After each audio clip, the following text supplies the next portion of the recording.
Live betting reaction to all of the night's action. You're tuned in to VSiN Live on Mad Dog Sports Radio. Patrick Meagher, Dustin Swedelson, VSiN Live. All right, it's VSiN Live, Mad Dog Sports Radio. Tuesday, we say hi. I think I heard Steve Torrey talking about college baseball, which lets you know it's that time of the year, people. By the way, if you want to bet college baseball, how about the French Open in Paris? We had two Americans in the quarters today. Your boy Tommy Paul. Shout to Jersey. 6-Love, 6-1, 6-4 Alcaraz, who's on a mission. Tomorrow, Djokovic. And then you had Tufo melting down in the quarters, the American. He lost control, was fighting with the chair ump the whole entire time. But that's a good showing for the boys from America as we say hi. Remember, you can bet tennis, you can bet baseball, you can find it all. VSiN.com/subscribe. Promo code Serious, $9 through August 1 as we say hi. Let's set up the show. We've got a spicy Dustin Swedelson. He's looking to get into some gossip lately. Even Naya, who doesn't say much, she said he was turned yesterday during commercials. Naya Hardman, of course, New York City, part of the squad. Ryan Smith, steady Ryan, Las Vegas. Dustin, I can tell you has something prepared. I'll keep pausing and not come to him yet because I don't want to hear the joke.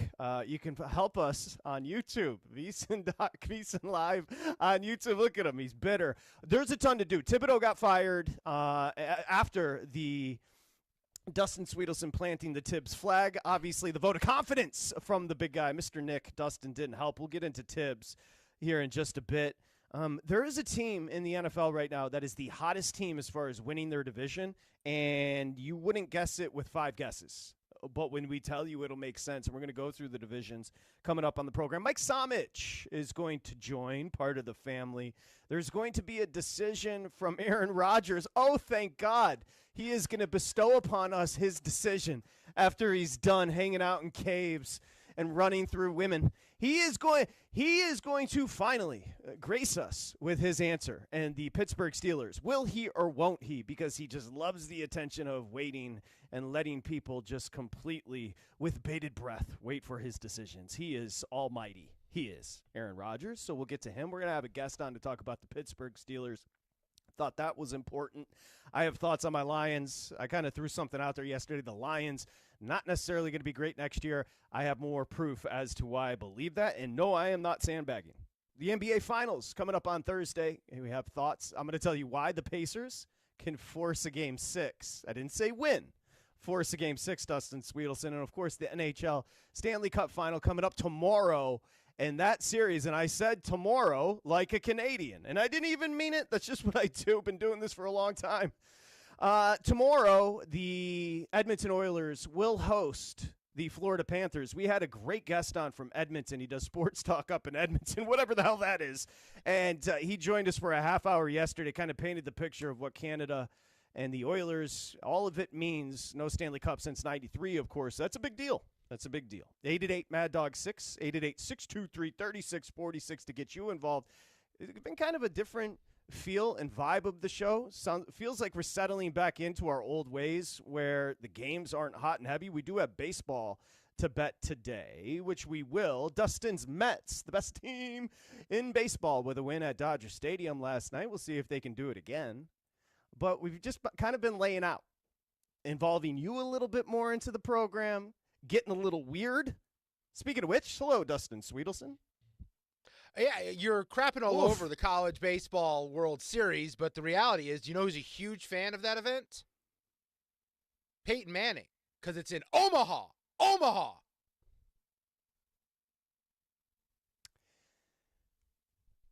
You doing good, man? You having a good day? No, I'm never doing that great. Like, my baseline's pretty low. I'd also say, let's not celebrate the I'm just going to tell you, because this is an on-the-air meeting. That was as bad as it's ever been. That joke there. I could tell when you were saying it that you weren't confident in it. And then, I just have to say, I feel for you right now. I didn't have shtick planned, and then you put me on the spot and said, Correct. I know he's got a joke, and Correct. Then my head starts turning, and it's going, well, what's the joke going to be? Where am I going with this? I was thinking about doing some little Orphan Annie tomorrow. I hear you, brother. I hear Realized you, brother. that was digging deep in the bag. Are you getting into the college baseball? Tori was breaking. You could tell. Like, this is a time of year. Now, I'm going to look for presidential documentaries when it's the middle of the football season. So this is, to me, this is a awesome time of the year because it's a little diversion. But you can tell people are looking for things. Did you binge White Lotus yet? No, I haven't. Stop recommending it. People are wondering, did you go back to Ozarks? No. What's on television? Tori was dialed in with college baseball. Ping with the metal bats. Yeah, I'm not sure if the public is into it. Do you know what I know? Who I know? I know who is. You People know who who is. do. Who? My friends in South Carolina. There's like 2 states on the planet that actually care about college baseball, and they're down south. People who do shows are into college baseball because it's something to talk about. Apparently, it's been crazy. Apparently, there's been a ton of upsets. I'll just put college baseball where I put the majority of other like non-main sports. I just don't have the bandwidth. I don't have the energy. My brain is at maximum capacity as it is. There's not even that much in there. It can't fit too much more on a daily basis. So unfortunately, college basketball, WNBA, golf, they don't make the cut for me. I hear you, brother. Breaking news earlier today, the New York Knicks Eastern Conference Finals, after 5 seasons, have parted with Tom Thibodeau. Duties as a head coach, he go. Sources told ESPN Thibodeau led the Knicks to their first Eastern Conference Finals in 25 years, made the playoffs in 4 of his 5 years, and led Knicks to consecutive 50-win seasons. And he got bounced today. It's fascinating with the insiders. I know you get all over the insiders, but I did happen to catch a clip of Shams on ESPN, and the host asked him, do you have a short list of names that the Knicks will be looking to be their next head coach? He said, I don't have a list of names, but what I'm told is they want to hire a coach, and I wrote this down, that gives them the best chance to win a championship. So again, deep dive. The Knicks are attempting to hire a coach that gives them the best chance to win a championship. So they'll be on the lookout for a coach. Now, you've seen the memes floating around Karl Anthony Towns with Minnesota. Tibbs was the coach then. That didn't work out. Karl Anthony Towns 1 year with the Knicks. Tibbs got fired after this postseason run. I'll just say it. I don't know much about Tibbs' X's and O's. I know he's married to the game literally, refuses to get married in his regular life because he's just that much of a ball knower. But I thought Tibbs was really good for the most part in the postseason. I know he's reluctant to go deep into his bench, but I thought he had a fine postseason. I thought he had a great last season. I thought he deserved another year. So often when there's a coaching firing like this, and maybe there's some odds for the Knicks' next head coach, which we could look up as well, but so often when there's a firing like this, it's so much more political, and there's so much more behind the scenes. I know that Jalen Brunson, Dustin, had come out and vote of confidence, just as you had, given a vote of confidence to Tibbs, but it was all for nothing, as Tibbs is a free agent.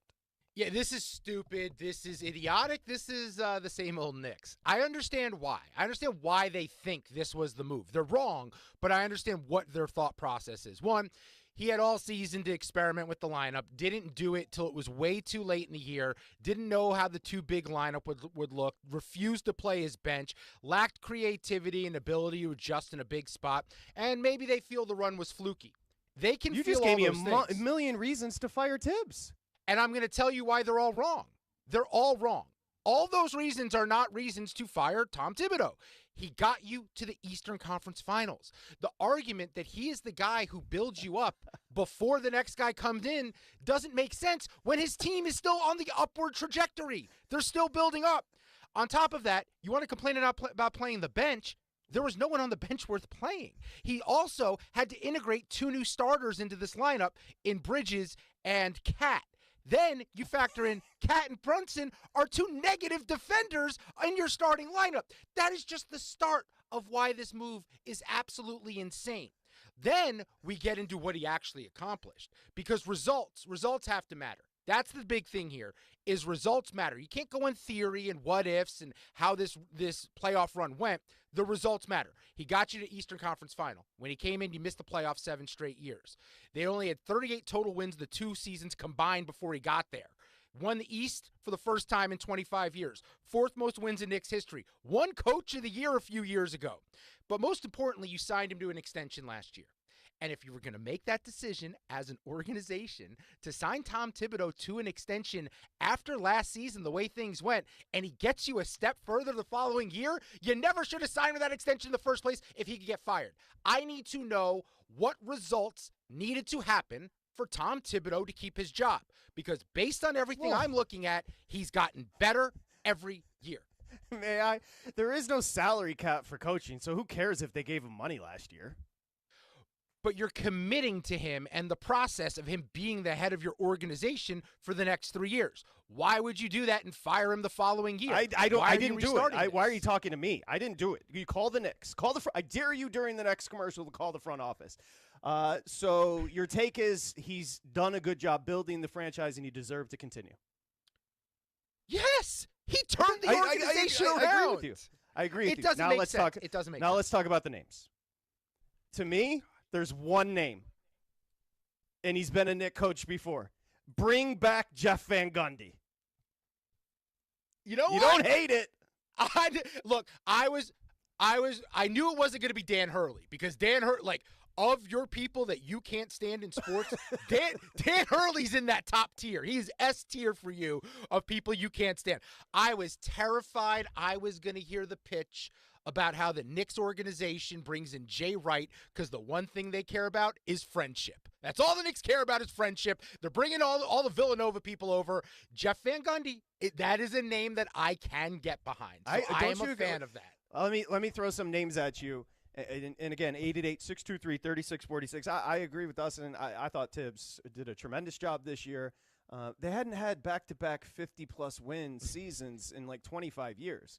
I mean, he's done a hell of a job. The integration, as you mentioned, of the new players, you have to have another season. You just went, 6? Was it 5, 6 against the Pacers in the Eastern Conference Finals? You beat the Celtics. And by the way, I think they were beating the Celtics if Tatum was playing. That was the best they had played when Tatum went down late in that game, and I think they continued to win that series. Yeah, what did he have to do? He had to win the game 6 and force a game. Forcing a game 7 would keep his job. Winning the East and getting smoked by Oklahoma City, that keeps his job. What did he have to do to keep his job? I don't understand. The results are there. Tibbs probably, when he got fired today, he should have said, "Are you not going to fire Josh Hart? He was a dog in the Eastern Conference Finals." So the first name that I came up with was Jeff Van Gundy. The obvious name that is going to be bandied about is Mark Jackson. Mark Jackson let go by Golden State. Mark Jackson, of course, he's gone through some things. We won't go there, but he was a Knick point guard back in the day, wants to be a coach again. So I'm going to throw some names at you as a Knicks fan, and I just want a quick yes or no. Mark Jackson. No, get out of here. Go back to TV. Oh, I thought you were going to say the strip club. No. I'm trying to be professional these days. Okay. Yeah, sure you are. Omaha. You like the Van Gundy. You'll give that out of 10. You give that like an 8? 8 higher? I like that, but there's always the fear you can't go back again, right? However, a lot of the talk that you see on social media from the NBA insider types that I do criticize is that Van Gundy was critical in Boston, adjusting what they do, coming in as assistant, and helped take them over the top with Missoula a year ago. Okay. Who says you can't go home? Dan Hurley, you mentioned the name. Let's just, aside from what I think is an abrasive personality, I think he's perfect for college hoops. I think the manipulation of that age group, I'll use a more kind word, the persuasion of that age group works. I think Dan Hurley in the NBA would be an unmitigated disaster. That's my opinion.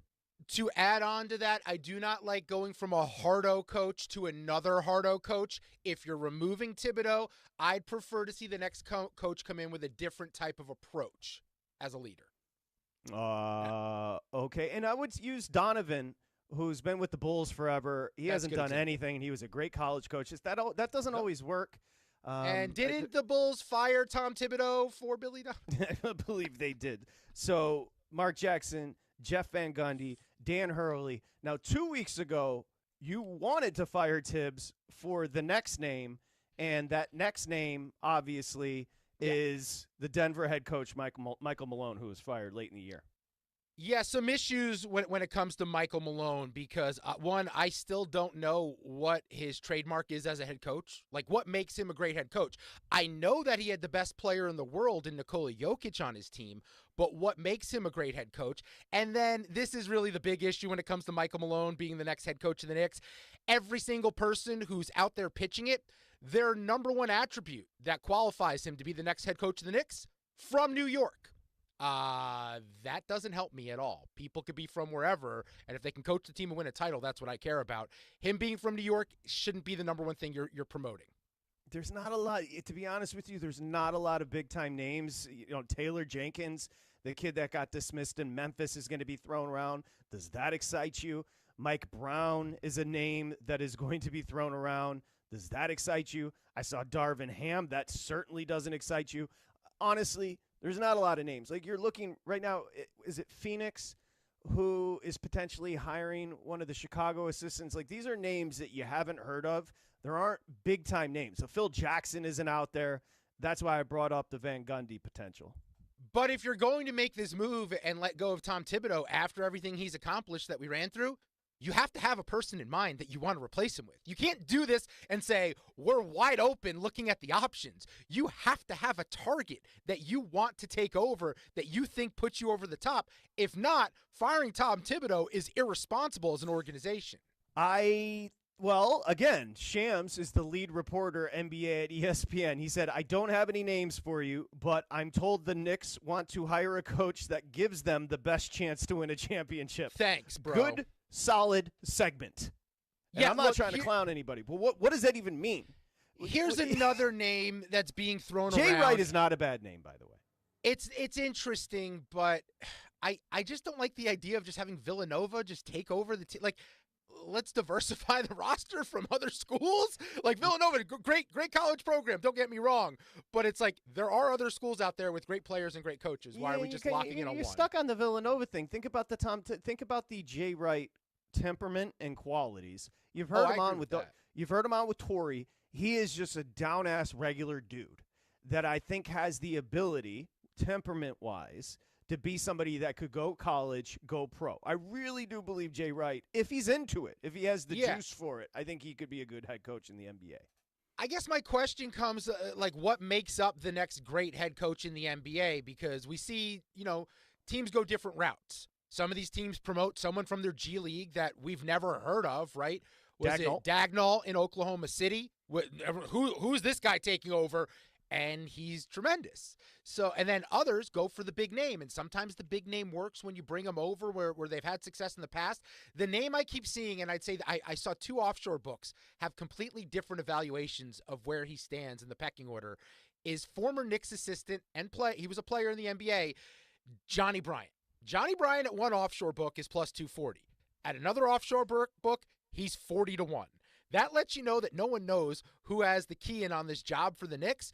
But Johnny Bryant's a guy who coached under Thibodeau for a couple of years, coached under Atkinson, coached under Quinn Snyder.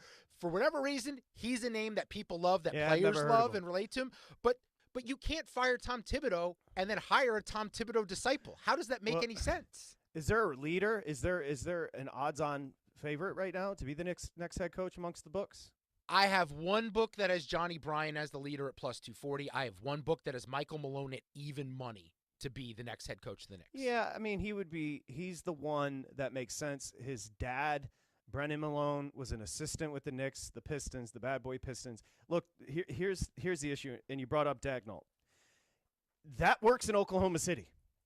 Yeah. You do have to, and I'm not saying this is correct, nor am I saying this is good business.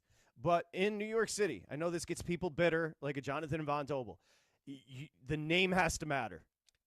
As far as unless you have a front office that has some balls, that are willing just to go get the best basketball guy, like a Dagnall, obviously ended up being for Oklahoma City. Unless you just have somebody that's like, I don't care what the perception is. I don't care what sports talk radio is going to say. You have to get a Jay Wright. You have to get a name. Yeah, I get all that. But Phil Jackson, anyone? Isaiah Thomas, Jeff Hornacek. Like, there were names. They fizzled out. It's got to be the right name. That's why Jay Wright is the intriguing one. Van Gundy makes sense because I think Van Gundy deserves another shot at this. Like, Jeff Van Gundy When he was with the Knicks, when he was with the Rockets, you go look up the numbers. The teams were always good. They were always competitive. And he's brought something analytically to what Boston is doing right now. Jay Wright and Van Gundy, those are the top two names for me right now because I still need someone to convince me, why is Michael Malone a great coach? He just got fired, and then the kid who took over for him in Denver had Oklahoma City in a Game 7.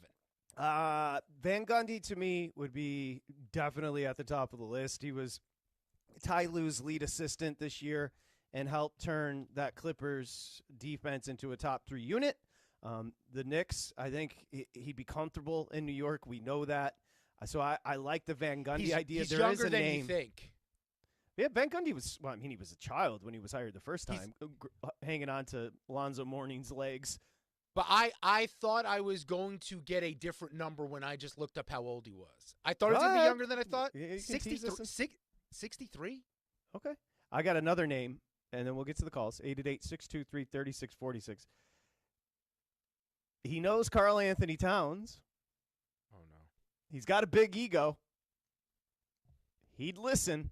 John Calipari. Okay. But and it'll win the press conference. And I find Cal to be very charming. I love Cal. He can navigate all that. And by the way, if you want to play the game of just grabbing people from one college program, I'd prefer we grab players from Kentucky than Villanova and add them to this roster. John Calipari might have some cachet in doing that. I'm a big fan of Cal. The problem with Cal is Cal can't coach. Cal can recruit, and now maybe that's what the Knicks have lacked because the Knicks should be getting the superstars that they haven't been getting over the years via free agency. Remember when Brunson was signed, that was thought of as a disappointment because he wasn't that upper echelon superstar currently in the NBA. Cal might be able to do that with his Kentucky ties and bring some of those guys he coached in college over. That is an interesting name for me. I just want to follow up on Cal. Don't forget about connections. That's everything in business. He couldn't be closer to Leon Rose, and apparently he's very close with the number 2 in the front office, William Wesley. Cal is going to be a name to look out for. Go ahead, give me your other name. It's an interesting name. I think we just do what we have to do here because how the organization's being run, and I know they just fired Tibbs, but you just move the guy on the bench over and make him the head coach because it feels like his son, the best player on the team, is already running the team. You just make Rick Brunson the head coach and let the Brunson family run the New York Knicks. You're already doing it. It's already happening. Just do it. Just lean into it. All right, so you don't want to do Villanova shtick, but you do want to do Brunson shtick. If you're going to go all in like this, you might as well just have Rick Brunson take over. He's going to stay on we all know he's going to stay on the staff. I agree with you. It's Van Gundy. It's Jay Wright. I can poke holes through all of them. Those are the two that jump out to me ahead of Michael Malone. Michael Malone will be third for me. I genuinely have those two at the top of the list. And if Van Gundy would do it, I'd hire him in a second. If Jay Wright would do it, I'd hire him in a second. And then I'm being honest. And you tell me if this is crazy, but why not? The team that won the national title in college basketball last year with Todd Golden, Florida, what he did X's and O's wise, how good that team looked, how creative they were offensively. They kept every opponent on their toes. They're awesome on both ends of the floor. If we're going to talk about just coaching up a team and having a scheme, I know Dan Hurley is the name. If I want a coach who's going to make the team perform better, Todd Golden would be the college name I would currently go after. Yeah, the players loved him. I don't know if Todd Golden could handle life on the road with the women that are hanging around the hotels, if you understand what I'm saying. Well, they might be too old for him. That's a good point. 888-MAD-DOG-6, 888-623-3646. So Tibbs got bounced today. I will say, I don't think it's the right decision, and I think he deserved another year. But this Leon Rose, everything he's done has been tremendous. So if he has decided it's time to move on from Tibbs, I think he deserves the benefit of the doubt. He came in after Phil Jackson just absolutely littered that Knicks organization with dysfunction and settled it down immediately. And there was somebody in between Jackson and Rose, Fizdale? I believe. David Maybe. Fizdale? maybe, but Rose has made every right decision. And he is responsible, along with Tibbs, for back-to-back 50-plus win seasons and an Eastern Conference Finals appearance. Now, did he give up too much for Bridges? Yeah, he wanted his player. He went out and got him. I genuinely, I know what you're saying about too much Villanova, but if you're going to go all in and the familiarity is there, I think Jay Wright would be great. Yeah, I mean he's unique because if he coached anywhere, you would make the case. He's an easy case to make because of who he was as a coach at Villanova. He was so steady, calming influence. They'll trust him immediately, and we know he knows how to coach ball. So that's all big there. And moving on from Tibbs, just one last point on that. While I don't agree with it, there's part of me that respects them saying, you know what, we're going completely all in. We went far. We could have patted ourselves on the back, but we're putting the pressure on ourselves to be better next year. We're putting more pressure on the team to step it up, and we'll add more and be aggressive in what reportedly is going to be a crazy offseason in the NBA. There is something about that I can respect, and I am intrigued by what they have up their sleeve next. My concern is they don't have anything up their sleeve, and they just came to this decision in the last 24 hours. I hear you, brother. I'll leave. We'll come back and take calls on Tibbs, should he have been bounced, and who's your replacement. I want names, but I'll leave you with one more. And this guy, he comes with unlimited breadsticks.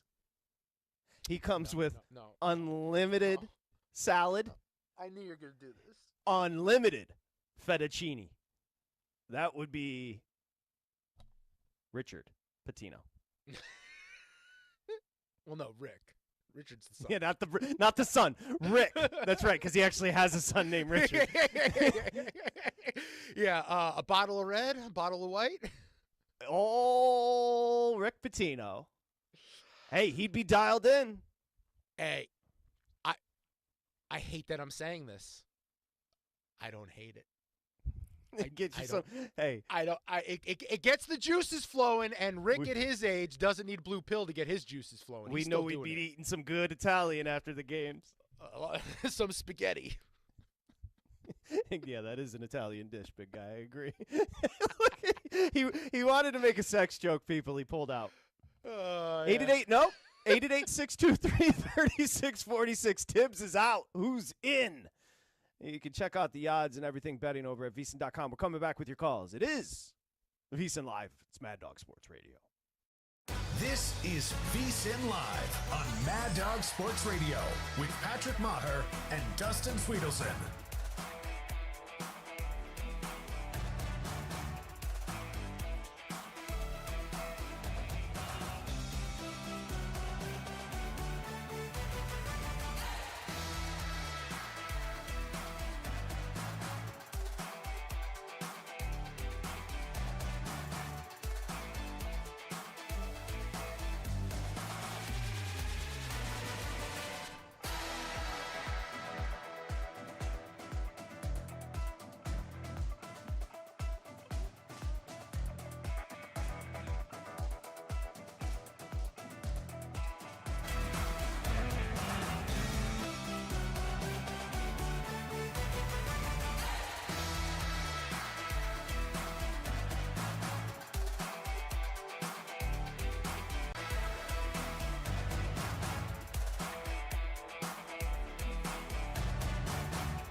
Welcome back to VSiN Live on Mad Dog Sports Radio. Here's Patrick Meagher and Dustin Swedelson. Did you get your VSiN newsletter today? Well, what are you waiting for? There's no obligation. You go to vsin.com/newsletter. You sign up. You get free picks every morning. Kind of a betting menu for the day, the sports day as well. Go to vsin.com/newsletter and sign up. Here's an idea. I was looking for Tibbs information on social media. Here is what we are being inundated with, and this is why the kids have to be careful. I looked up for Tibbs, and the first two things that came up on Twitter, one was this guy telling me why the only thing I should eat is liver, and the very next tweet was why carbs are the best thing for you. People, make up your mind. Am I eating carbs or am I eating raw meat? Anyway. Are you on the internet in 2023 watching Liver King videos over there? It's not the Liver King. It's just this guy just pounding liver. It's repulsive. It's quite a move. I don't know who he is. Okay. The Tibbs is out. And whether or not you agree with it, it doesn't change anything. It's going to be a very interesting coaching cycle right now. Thibodeau will get another job. He's kind of Teflon in that way. Eventually he's going to get another opportunity. He's had a bunch, but he did just take a team to 6 games in the Eastern Conference Finals. And I think all of us agree coming out of that series. First off, Carlisle's a great coach. But we all agree that the Pacers are the better team. The Knicks are going to have to make some moves in this offseason. A couple of tweaks here and there. But the names are very interesting. And I do think, look, you said it, Dustin, it could be a Dagnall if you really just want a basketball coach. But I don't know if that works in New York City. So the names we came up with, Jeff Van Gundy, Mark Jackson's going to be on the short list. I don't think he's going to get the job. I think Jay Wright does have the temperament to get in there with the Villanova boys and be an NBA head coach. John Calipari is very close to the president and Leon Rose. His name, of course, Calipari has coached in the NBA before with the Nets. I threw out Rick Pitino going to break. Not going to happen, but an interesting name nonetheless. So these are some of the names, and obviously Michael Malone. Yeah, and you know that at some point they'll get interviews because they have had success. Budenholzer won a title. Frank Vogel won a title. Those are names that are going to be in the mix. And it's like, is that moving the needle? That's what you let. This is my biggest issue with the Tibbs thing, aside from the results. Results, one. Number two is, okay, if you're moving on from him, you have to get someone better. Who is better? Who is the better option here that takes you over the top? Because as of now, it seems like they're open to anything, and then that feels short-sighted to let go of Tibbs based on what he's accomplished. 888-623-3646. We'll take your calls now on the Knicks and Tibbs. Still plenty to do on the program today. We are going to get into some football. Obviously, the NBA Finals, NHL Final. I think both series set up to be excellent. And I say that with thinking Thunder in 5. I just think the games are going to be very interesting. All right? But we're talking Knicks and Tibbs right now. We'll go to Phoenix and start off a Tuesday program with Brian. Hi, Brian. Hey guys, how you doing? So good, Brian. I've kind of learned in my now going on 40 years of kind of remembering the NBA is you have to be a starter with a championship. You either got to have a high motor or you have to be an uber professional. All right. Unfortunately, Karl Anthony Towns is neither of those things. He's phenomenally gifted. He is a phenomenal player. He doesn't have a high motor, and he's not an uber professional. So now we kind of have to go where we broke the bank at some point with the Knicks where we sent Julius Randle and we sent DiVincenzo and we got him back. What did we gain from that? Did we gain talent? Absolutely. The Knicks did. The Knicks are a very talented team. But you lost a high motor guy in DiVincenzo, and you probably could have molded Randall a little more. I know he's going to be a free agent. Who knows if he was going to re-sign with them or not. But that's kind of where the Knicks are right now. Now, what coach kind of brings the most out of Karl Anthony Towns? Unfortunately, it's just not Tibbs. And Tibbs being a fantastic coach, Tibbs being, dedicated to basketball. What did he break up with his fiance because he was more dedicated to basketball than anything else? He's a very basketball-driven guy, but unfortunately, you just got to find the right person to be able to give the motivation to Karl Anthony Towns to get it to the next level. How do you get him to the next Give me a level? name. Do you have a name you'd like to throw out there? I can't really think of a name that would be just. I mean, like, you have to be a player. It's hard because you have to be a player coach, and you also have to be motivation. And Budenholzer ain't it. Budenholzer lucked out with Giannis. Let's be honest. He had Middleton. He had Giannis. He had all those things. I don't know what name is out there right now that can get them to the next level. Maybe Fizdale. I don't know. It's just those things where you have to be a player coach, and you have to be able to get the most out of that superstar of Karl Anthony Towns, which you pretty much just told everyone last offseason he's the guy. Yeah. First off, Vogel won a championship in the bubble with the Lakers. He went to Phoenix and flamed out. Budenholzer won a championship with the Bucks. He went to Phoenix and flamed out. So both Q ratings on those two low. The Karl Anthony Towns thing is interesting. I wouldn't be shocked. I'd be surprised, not shocked, if they moved on from him.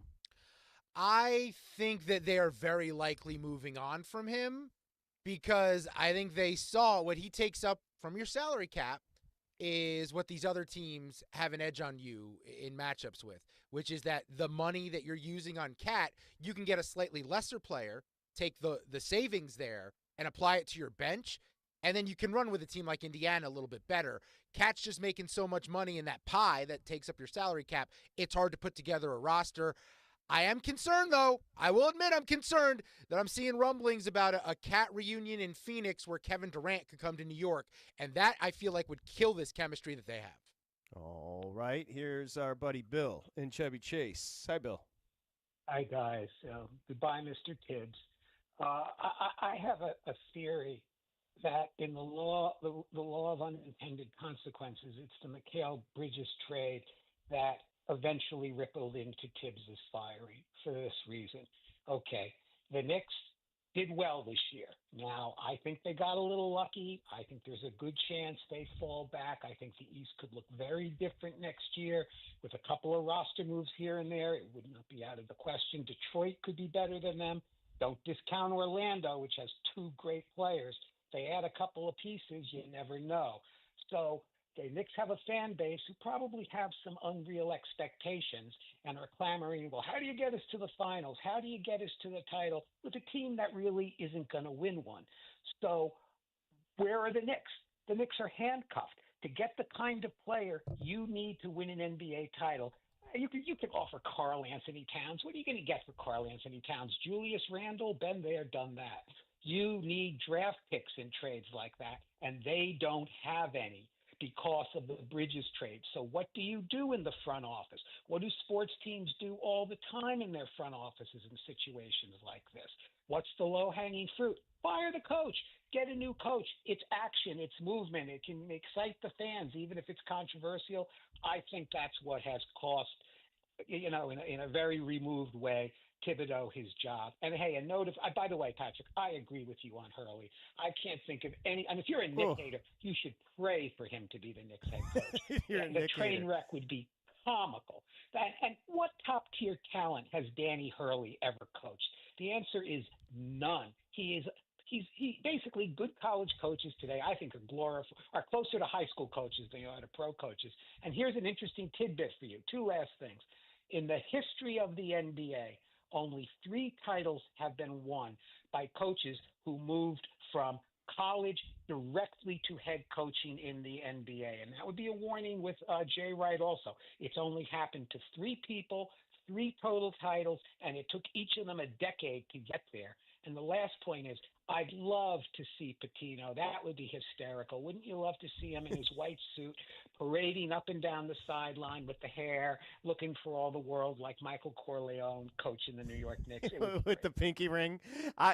Look, Pitino is one of the great coaches. It reminds me of Larry Brown in a way. Divisive personality, but a hell of a coach. Now, Pitino did a terrible job with the Celtics. But he's an older man now. He might be chill. I do agree. If you're a Knicks hater, you want them to hire Hurley. Hurley is a very good college basketball coach. Let's just leave it at that. It's just too much rah-rah, too much shtick. The fighting with the refs isn't going to work. He's just a crybaby. That's a college game. It's not an NBA game. I think you got to get a guy with NBA experience at some level. All right, let's say hi to Jeff in California here, VSiN Live. Hi, Jeff. How you doing? I'm a longtime Knick fan. Used to wait outside the locker room for Willis and Frazier and DeBusschere and Bill Hoskett, if you remember him, and all these guys. Phil Jackson was a rookie. Spoke at my boys basketball dinner, and when he was a rookie. Anyway, this is my wild card guy. Bring this guy back home. He's a hometown boy. He's a good coach. I would hire Billy Donovan. Ugh. Billy D is Tri-State. He's done an okay job, not a great job with the Bulls. The Bulls haven't been talented, but that would be your first choice. I think it would rejuvenate him. He understands the game. He knows New York.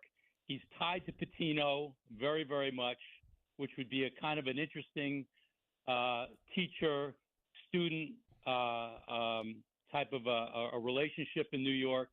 I just think, like I said, Billy he's got a good pedigree with the NBA, and I think it would be a great thing to try and bring him home. Dustin, you just let out a ugh. I think he's done a fine job. He hasn't had a ton of talent in Chicago. No, I know, but he was in Oklahoma City too, and he was fine. It just feels like, because you mentioned Pitino, it's like you go to the supermarket, you can get Dr. Pepper, you get Dr. Shasta. Oof. Billy Donovan is the Dr. Shasta version of that. Pitino's the Dr. Pepper. He's the name brand. He's a disciple of Pitino. If you want that style, go for the guy who knows how to do it the best, and that's old Ricky. I hear you, brother. You just sent me, what is this, DraftKings? Michael Malone, plus 125. That is a short favorite. So Malone is a big-time favorite to become the next. Johnny Bryant's 4-1. So Malone is a big favorite. Three are tied at 15-1. Jay Wright, Mike Budenholzer, and Rick Brunson. Monty Williams is 20-1. Yeah, Monty Williams couldn't coach Hermosa High School. In fact, he wouldn't, because he doesn't want to coach anymore. It's why the Pistons sucked in his 1 year there. I genuinely would hire a high school coach before I'd hire Monty Williams. I'll throw you my crazy name out there, and that is this person has an opt-in a player opt-in with their current franchise. And when it comes to legacy, I think winning a title with the New York Knicks would be interesting, and I've always been pitching since he's already the GM and the head coach everywhere he goes. You go get LeBron James as your player coach for the New York Knicks. Maybe you could circumvent some of the salary cap because he's a player coach. You add him to the team, it adds to his legacy, and LeBron James comes to New York to help them win a championship. For sure. I think it's definitely going to happen. It's a good idea. The I'm conversation's over. It's for I'm sure. allowed to have dreams. If he says no, whoever his next podcast co-host is, because that seems to be a recipe for success. My two with a bullet are Jeff Van Gundy and Jay Wright. One of those two has to be the next head coach. Tibbs is out. Who's in? VSiN Live. We're coming back.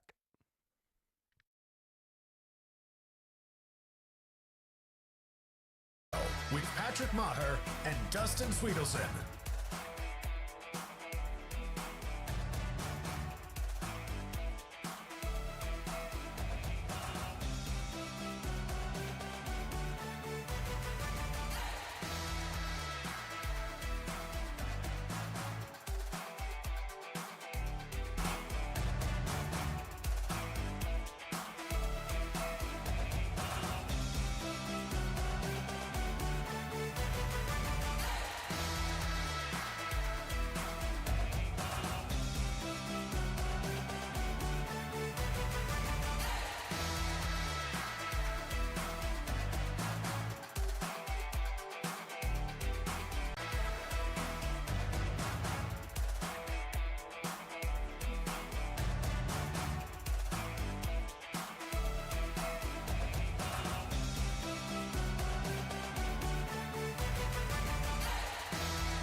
Now back to VSiN Live on Mad Dog Sports Radio with Patrick Meagher and Dustin Swedelson. Dustin Swedelson, you got the board in jeopardy. I'll take things that'll get me fired for 500, Alex. I mean, he's on fire. Naya knows it. Ryan knows it. The big guy during the breaks. Better than advertised as we welcome you back. Tibbs is out with New York. Let's get right back to your calls and say hi to Robert in San Jose. Hi, Robert. Hey, guys. I appreciate the way you guys are kind of discussing this with a little bit of logic, some thinking about it. You know, the outrage all day. It's like, oh, my God. I mean, Doggy, the only reason he's pissed is because he was absolutely sure there was no way that Tibbs would ever get fired because, there's no way, right? So he just gets pissed because he was wrong, okay? He doesn't care that Tibbs is not the coach anymore. And then, of course, Steve Torrey, he just copies and pastes everything that Doggy does. And I love both those guys. But at least you guys are coming up with some, thought-provoking, names and things that, people should be thinking about. Because, hey, it's done. It's the outrage, leave that for Twitter and social media. But, when you're having a talk radio show, let's talk about, the sport, and let's talk about what's the next step here. And I think you guys have done a great job. So thanks. Thanks, Robert. Appreciate. I didn't hear Dog. Dog was bitter about it. Did you hear him, Dustin? Oh my God. Oh yeah, and he's pretty sure it's James Dolan's doing, and not Leon Rose, and it's all the owner. Oh, all right. Again, that is, he can get, especially when he was absolutely like there were people who were talking about that possibility, including his son down in Florida, and he says, oh my God, of course, if you're 21 or 22, you've never heard of Walt Frazier and so you guys don't know what you're talking about. And then he gets fired, and now he has to sit there and try to get outraged about it. I didn't hear it. Look, I get Dog's position when you are hardcore into one side of something and it goes the other way, you get bitter as a host. I understand. But, look, do I think Tibbs deserve – I'll do the radio thing and answer my own question. Do I think Tibbs deserved to be fired? No, I don't. Am I outraged? No. No, not at all. Like, if Leon Rose and the Knicks decided, you know what, Tibbs, it's been a good 5-year run. We're going to mix it up a little bit. I don't see anything wrong with it. Yeah, look. Yeah, to be outraged, and maybe Dog, to be fair to Dog, he is in such a different position. Maybe he has a relationship with him. I have no clue. Or knows someone inside the Knicks, and he's angry about how they're doing this thing. I think Tibbs has been on his show before in the past when he spent the year doing TV. I want to say I remember him doing that, but 72 hours ago, I was ready to fire Tibbs myself, and I finally came to this side of this. And by the way, I do think this is the logical side that Tom Thibodeau, if we judge it like any other job, if you accomplish certain tasks, you are brought back for the following year. Tom Thibodeau did all the things necessary to come back to do it again next year. You think business is logical? You think people just keep you around? I'm just saying this is the logical side of the argument, is that he should have been brought back, but I understand why they didn't. I also had one more reason why they wouldn't bring him back to the mix, is he never figured out how to use Mikal Bridges. I still don't believe Mikal Bridges is as bad as the player as he was this whole season.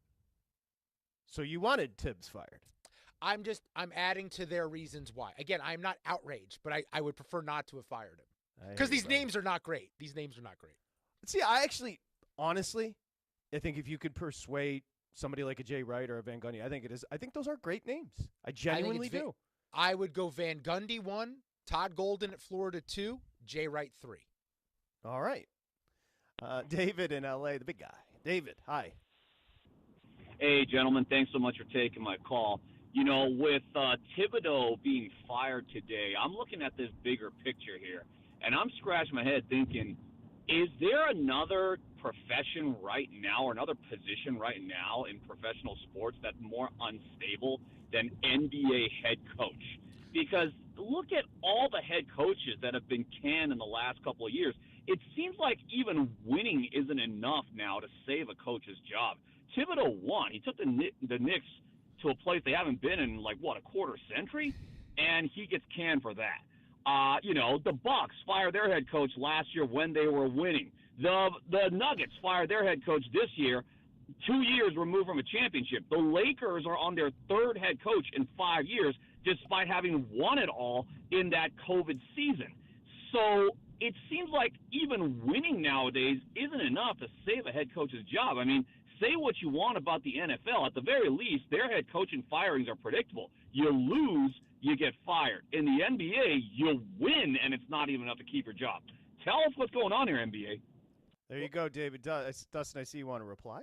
Well, listen to the list of recent NBA Coach of the Year award winners and their fates eventually. Dwayne Casey, Toronto in 2018, wins a title, gone.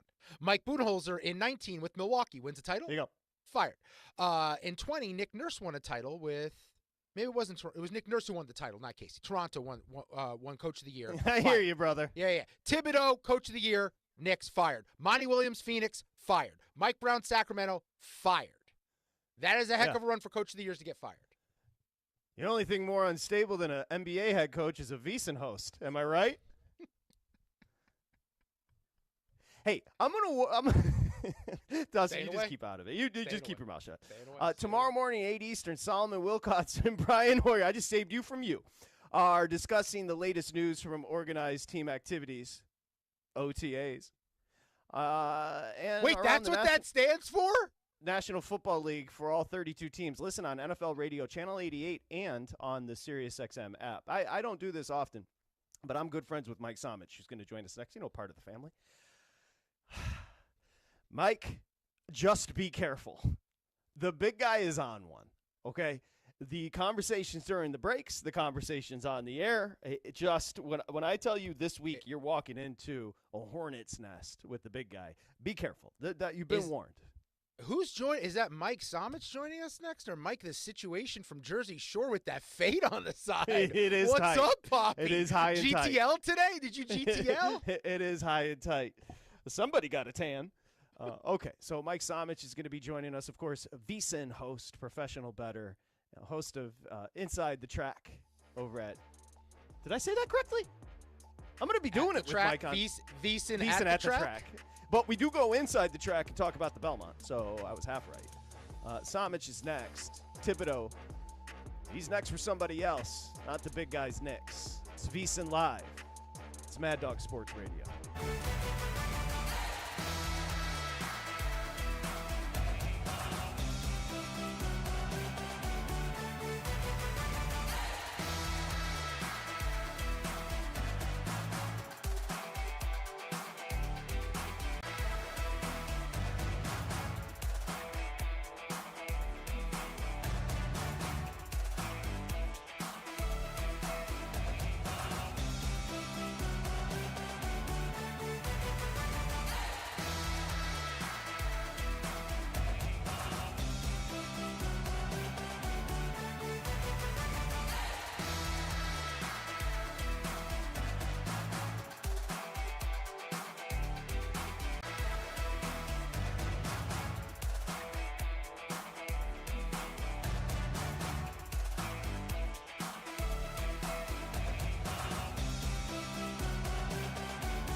Now back to VSiN Live on Mad Dog Sports Radio with Patrick Meagher and Dustin Swedelson. Okay, it's VSiN Live, Mad Dog Sports Radio. We're going to bring in our buddy Mike Somich here in a second. Just quickly, you want to check out Mike's new article on the post-draw at the Belmont up over at VSiN.com. Read it today. Actually screenshotted it so I could bring it to our Friday program, VSiN at the Track, inside the Belmont Stakes. You can find Mike Somich at SomoBomb18 on Twitter. He's a VSiN host, Ready, Set, Bet, weekends, 1 to 4 p.m. Eastern Time, professional bettor, and just a friend. We say, hi, Mike. How are you? I'm doing good, Patrick. I'm sure by the end of the show on Friday, you'll get the name correct. It's VSiN at the Track, road to the Belmont Stakes. See, so we just, it's not that you know, it is. I actually almost said road to the Kentucky Derby there because that was the show name for a good 4 months when we were doing it. But now we're on to the Belmont because that's where we're headed this weekend, up to Saratoga. No, I'm so excited. Honestly, all kidding aside, we're going to be doing the broadcast on VSiN Live, which is really cool because you can get in the chat, and the guys got a ton of people in the chat each week. And it's going to be 11:15 my time, 2:15 Eastern Time, live on VSiN Live YouTube on Friday. Then I think repurposed on VSiN proper, 8 a.m. on Saturday. And then Saturday, we're going to be doing a special broadcast for the Belmont Stakes. Do you know the timing yet on that? You know, I was hoping you wouldn't ask that. I believe it's going to be 3 hours on Saturday, but I don't know exactly when. I think it's 5 to 8 Eastern. So 2 to 5 Pacific. The Belmont's at 7:04 Eastern, 4:04 Pacific. So probably go in the full hour after that. Okay. Dustin, you do scheduling over at VSiN. Do you know what time it's on? I'm off this week from that. I've been given a break. I'm not doing scheduling at the moment. Oh, okay. Relax. All good. No need to get mad. Okay. A couple of things. One, the Belmont. We would agree, all three of us. Like, there is legitimate buzz, and for good reason. It's a 8-horse field, but you have 2 horses, frankly, that could be pretty special. Sovereignty and Journalism. Like this is outside of Justify and American Pharaoh. Over the past 10, 15 years, this is about as much buzz as we've had coming into the Belmont. I mean, it's a phenomenal Belmont. Considering we don't have a Triple Crown on the line, the amount of energy surrounding this race is just phenomenal. You look at, and you mentioned Sovereignty wins the Derby. I don't know what Belmont was doing from a Commons perspective last week, put his foot in his mouth, but they never really considering the Preakness. He ends up here at the Belmont. You see Journalism and what he went through to be able to win the Preakness, going through basically playing bumper cars there at the top of the lane, and then finding just the guts to be able to surge forward and make up 6 lengths in the final 16th of a mile there, be able to knock off Gosker. And you also get Baeza, who I think is being a little undersold in this race, the horse that's the most lightly raced of the 3.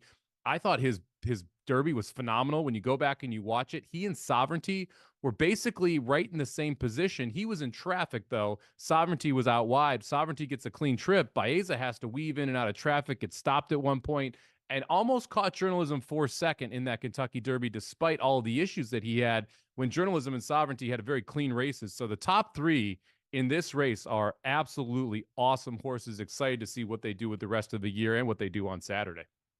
By the way, Mike, the beard looks phenomenal, too. I didn't want to just give the haircut compliments. The beard looks great, too. I don't know if you got that done as well. I know it's a little bit extra. But back to the horse racing. Tell me if this theory's crazy. Because the casuals like me think, oh, there's no Triple Crown winner. It loses a little buzz. We don't have the juice. Is there any chance as someone who follows horse racing the way you do where we get a rivalry from Sovereignty and Journalism here at the Belmont that picks up, and while we don't have the Triple Crown we expected between the two of them battling out, maybe now the casuals get hooked into a rivalry in races they normally wouldn't watch later in the season in horse racing? You sure would hope so. If you look back in the history of horse racing and when the sport was really thriving in the 70s, the 80s, 90s, one of the things that it was thriving on was rivalries. My favorite ever was Sunday Silence and Easy Goer. When I was with my dad in the swimming pool, we would each pretend we were one horse racing each other to the end of the pool and back. And that's what really got people interested in the sport, not my swimming races, which were not phenomenal, but the rivalries that you had on the racetrack. And Sunday Silence and Easy Goer faced each other in the Derby, the Preakness, the Belmont, the Travers, the Breeders' Cup Classic.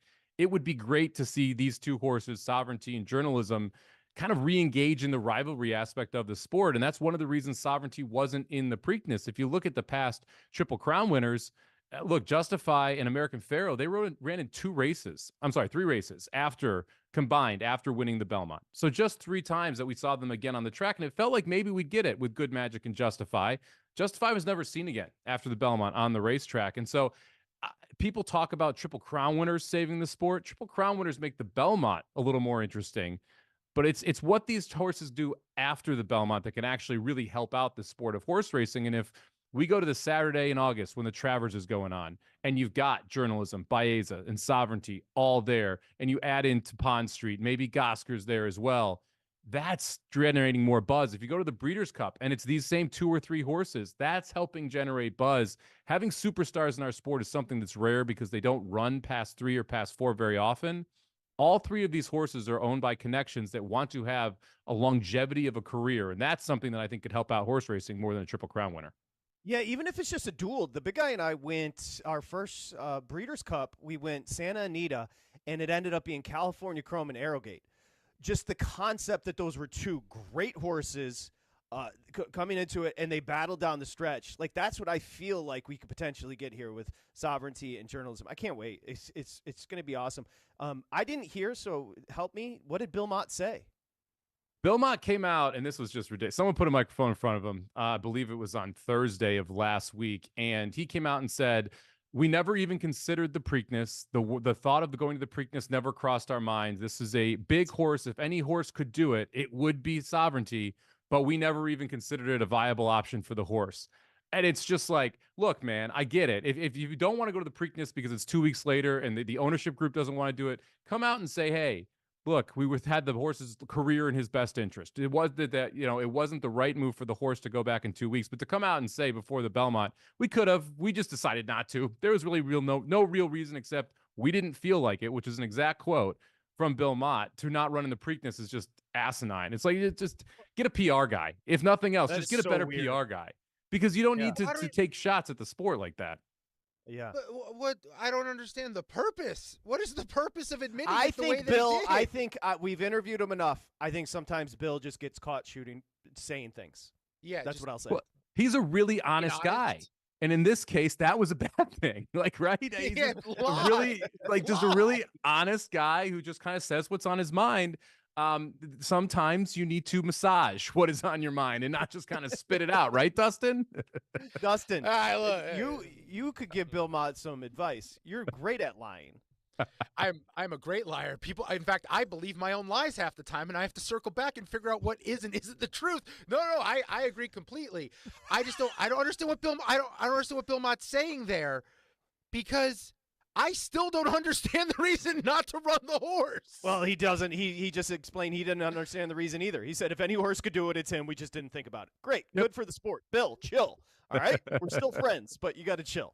All right. So, again, we'll promote when our shows are coming up this Friday and Saturday. Can't wait to do it with Mike. Aaron Halterman, normal host with Mike, is going to be, of course, racingdudes.com is going to be actually there on site at the Belmont in Saratoga. So Tibbs got canned, and then we'll get to the NHL and NBA. Did you have an immediate reaction? Not shocked. I don't think it's funny because people talk about, well, he got this team as far as he could, or as far as they could. It's the farthest the Knicks have been in 25 years. I get all of that. But if you look at what they need now from a head coach, and I think this is why we see so much volatility in the NBA head coaching space. Your message doesn't resonate with NBA players for 4 years, for 5 years. It resonates for 1 or 2 years. And Tibbs is someone who can come in, change the culture, change the organization, but not necessarily be able to take them to that next step, be able to develop younger guys, something he doesn't like to do, as we saw based on the minutes that he gave out during the regular season and during the playoffs. And you kind of get to a position where, okay, we've got that Tibbs system, the defensive style ingrained in us. Now we need to adjust and figure out how to develop some of these young guys. And maybe he's not the right one to do it. In the NBA, you're chasing championships, so you're chasing nothing. And I think they kind of realized with the roster as constructed and the current head coach, they aren't going to win a title. And so what are we doing? We got to try and find a way to be able to win the title. And I think they're going to realize once we see this NBA Finals just how far off the entire Eastern Conference is, sans Boston when they're healthy, from being able to win an NBA title. Yeah, Mike, it's like, look, you fired him because he didn't make the NBA Finals, but you were going to lose in the NBA Finals anyway, so what are we doing here? Now, DraftKings did post some odds in the last hour.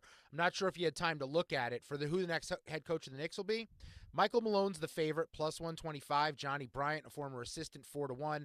Jay Wright, 15-1. Budenholzer, 15-1. Rick Brunson, same price there. But the name that Patrick threw out there that intrigues me, and he's currently listed 25-1, would be Jeff Van Gundy. Is there a name that pops out to Mike Somich?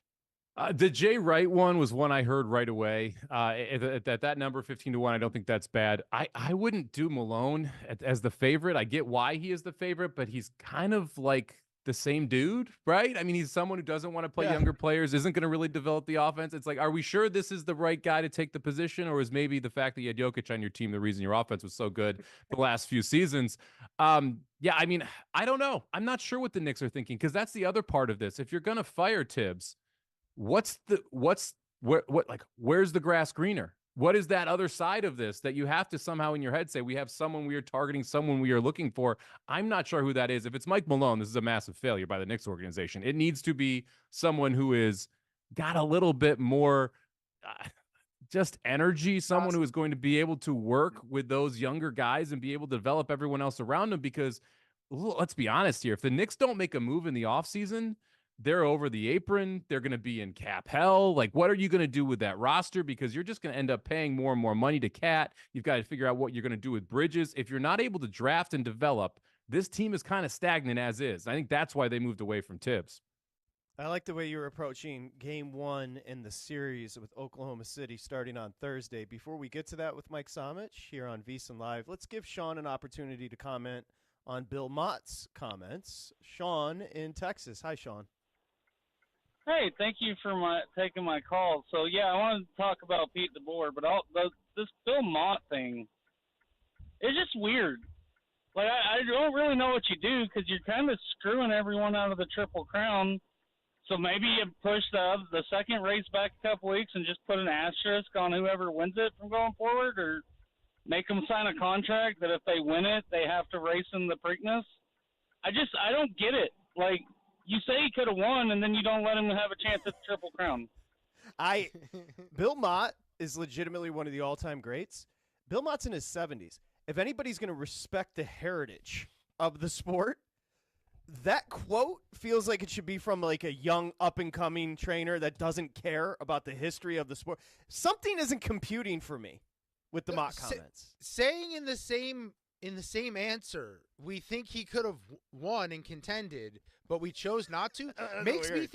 It makes me think we should take Bill Mott's car keys away from him and he should be allowed to drive anymore. That's a friend. Look, Mott did not run Country House back when he won the Kentucky Derby into the Preakness. It clearly said no business winning. Well, that's true. You're not wrong, but that's beside the point. He didn't do it. So the fact that he said, if any horse, and this is what he said about Sovereignty, if any horse could, it's Sovereignty. He's built for it. He's big. He's strong. He's sturdy.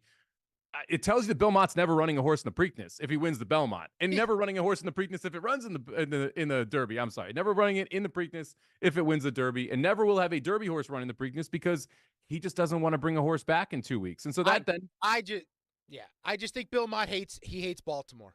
That's all. It's the only solution I could come up with here. He hated The Wire. He hates Cal Ripken Jr. Okay. He hates crab cakes. Bill Mott hates Baltimore. See, I told you. You were in the middle and just jumped in. He's spicy. He's on one. Right now. He's on one. Bill Mott did not. Bill Mott basically said, this horse was set up perfectly to win the Preakness.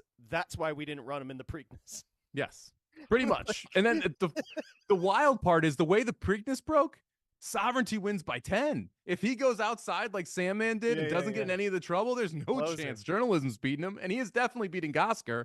So we would have a Triple Crown on the line if Sovereignty was there based off of those Bill Mott comments, which just makes it even more salt in the wounds. Yeah. Why do you love Baeza so much? You can't stop bringing up Baeza. Why do you love this horse so much? Well, first off, I've already bet him in the race. I found a plus 700 fixed odds number for him last Thursday, so I bet him in it. This is just – I look at this and I go, okay, I picked Sovereignty in the Derby. I didn't necessarily think Sovereignty was the best horse. I thought the setup was proper for him. After what I saw from Baeza, I think Baeza might have won the Derby if he got clean. And he did not get through that traffic in a clean manner. And that's the reason why he was not in second at worst. and definitely would have been fighting for the win with Sovereignty. Now you have 5 weeks off for him. You have a much better pace setup for Baeza. So in the Derby, we talked about there's 5 speed horses. There's speed inside, there's speed outside, there's speed everywhere. Baeza was closer to the pace in California than Journalism was. He wants to kind of stalk right behind the leaders. We only have 2 speed horses in this year's Belmont, the 3 horse and the 5 horse, and they're both going to go. Rodriguez will go from the 3, Crudo will go from the 5. The next fastest horse here is Baeza. He is going to sit a perfect trip on the rail around the first turn by himself, be able to stalk those 2 leaders. He's going to make the lead at the top of the stretch. The question is, can he hold off Journalism? Can he hold off Sovereignty, who are going to be coming from further back in the pack? From what I saw in the Derby, and the fact that, again, this is the lightliest raced horse who needs time to progress, who needs races to progress, if he even takes a slight step forward because of the advantageous setup that he's going to get, I think he wins the race. Mike Somich, and we'll be broadcasting on Saturday, Belmont at Saratoga, which is weird but kind of cool at the same time. The Thursday night, Indiana, Oklahoma City. How about this for a game 1 line in the NBA Finals? 9.5. That's like, we're almost doubles. Okie dokie. Oklahoma City is that good, but you're approaching game 1 in the series as a combo here. Yeah, I was trying to find ways to bet Oklahoma City, right? And they're -9, -9.5. You can lay -410 if you want to on the money line. The series price is -700. That's a lot of juice. I just didn't want to lay that much. I do think this is an open and shut case. I think this is OKC in 5, most likely, which is +260. So if you want to go out and take a little piece of OKC in 5, I think there is some value in that at least. But for me, I looked at, okay, well, how can I cheapen the money line on this series? And the best way to do it is to look who can win game 1 and win the series. So it's a double bet. If you're in a DraftKings, that's where I found the best price. If you go to series markets, and then it's game X/series double, you can get -275 that Oklahoma City wins game 1 and wins the series. And I realize a lot of people don't want to lay -275. I think it's by far the safest way to bet this series and to bet Oklahoma City. I think 275 is cheap. If you look at the -410 money line, you would have to parlay it with a -800 to be able to get that 275 price, which means that you're barely seeing a series price move if OKC wins game 1 after game 1, which is incorrect. If OKC wins game 1, this is going to -1,000 on the series price, maybe more. I think -275 is a great price. I bet quite a bit of money on OKC to win game 1, win the series at -275, because it's a nice discount off that -700. So creative. I love it. I want to know how many games you think the series goes, but more importantly, I want to go back to Saratoga for a moment, just because you know the area well, and I asked Halterman this when he was on last, and I'm sure you've done the drive, but for people who are going to the race or going up to watch a horse race this summer at Saratoga, it feels like a great sports weekend. Have you ever done the Saratoga to Cooperstown, New York Baseball Hall of Fame trip? I have not done that specific trip, but I grew up in upstate New York. I play a golf tournament up in a small town up there, and you go through Cooperstown to get to the golf tournament. So it's about an hour and 15 minutes away. If you want to go to Cooperstown, New York, go to the Hall of Fame there, check that out. It's a lot of fun. Little League World Series is up there as well if you're looking for something to do. Obviously not the same time as Saratoga, but it is a blast of a weekend. You can fly into Albany. It's about 30 minutes from Saratoga via drive, so you can check out the racetrack, check out Cooperstown. There's just so much to do up at Saratoga. Like, it's one of my favorite places to be because during horse racing season, it's absolutely buzzing. If you are going to go, you got to make reservations at the nicer restaurants, literally a month and a half in advance if you want to check them out. But there is so much fun to be had down on Main Street, down in downtown Saratoga as well. Bars all over the place. And again, for someone who loves horse racing, you go out to dinner and you see Todd Pletcher and Chad Brown and Bill Mott and the jockeys and everybody else all just hanging out in this small rural New York town that's absolutely beautiful. Great hiking, great spas if your lady's into that as well. Some good golf courses. So I couldn't say enough glowing things about Saratoga. So we've been obsessed with, and tomorrow night, seriously, Edmonton and Florida is a great series. I don't know if people are going to get into it, but we will. The three of us will get into it. And you've got a slight favorite with Edmonton, as I looked yesterday, about $1.20 because they do have home ice.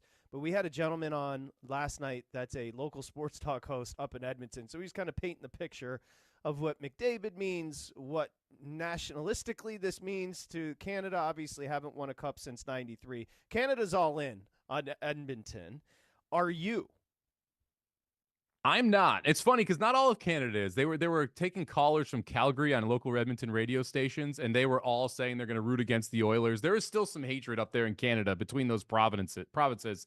But in Edmonton, I cannot even imagine how much this actually means to them. After being denied in 7 games, McDavid being denied a cup, all the rumors about how long he would stay in Edmonton if they couldn't put a winner out there, and now back-to-back seasons they have that opportunity to do that.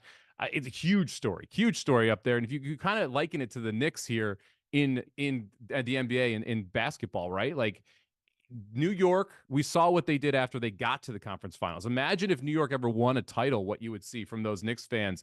It's similar to Edmonton up there. They live, breathe, and die hockey. And unfortunately, I think they're going to be disappointed again this year. I still like this Florida team more than I like Edmonton. I played a little bit. I did not go crazy. I played a lot of money on Florida to beat Carolina. I sprinkled here on this one more because I wanted some action than anything else. I think it's going to be a phenomenal series. I think we're going 6 or 7. I think Florida's just deeper. When they get in the offensive zone, when they start their forecheck, they are just the better hockey team. And then you look at goalie and you got Bobrovsky versus Skinner. I'll take Bobrovsky every day of the week. And that to me is the final kind of knife here that is able to cut loose the Oilers' hands off that cup trophy. So I think it's Florida. I think it's a good series. I'm not going crazy from a betting perspective. I'll get more involved in game by game than full series outcome because I've been wrong about Edmonton this entire playoff run. I'm not looking to lose any more money betting against them. Yeah, you liked Florida a while back, and I believe you liked Florida last year too before they won the cup. It went 7. How over under 5.5 games this series? What would you do there?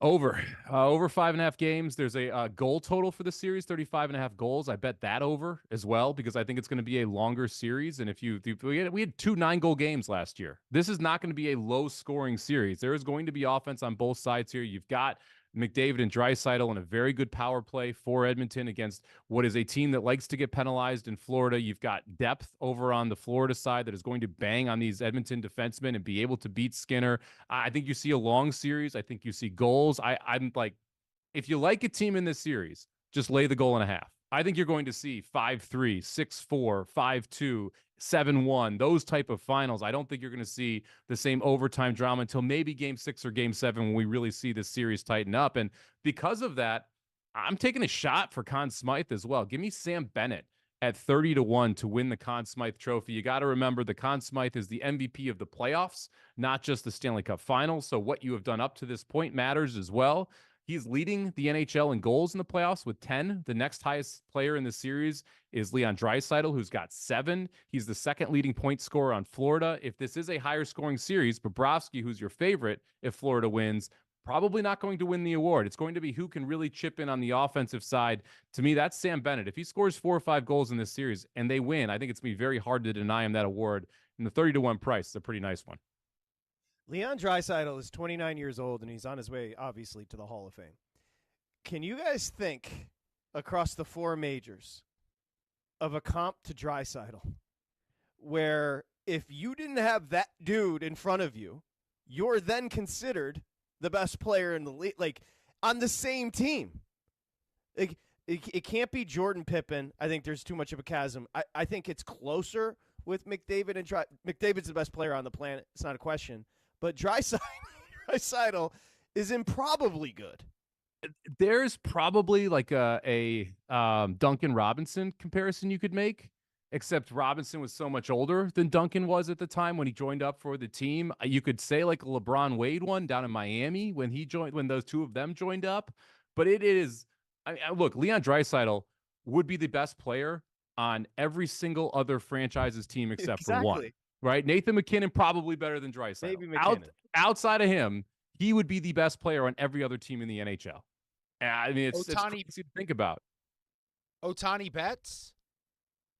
It's not terrible. That's not bad. I mean, it would almost have to be like Ohtani Judge if you're going to put it into perspective. That's that's Draisaitl. Draisaitl's a judge.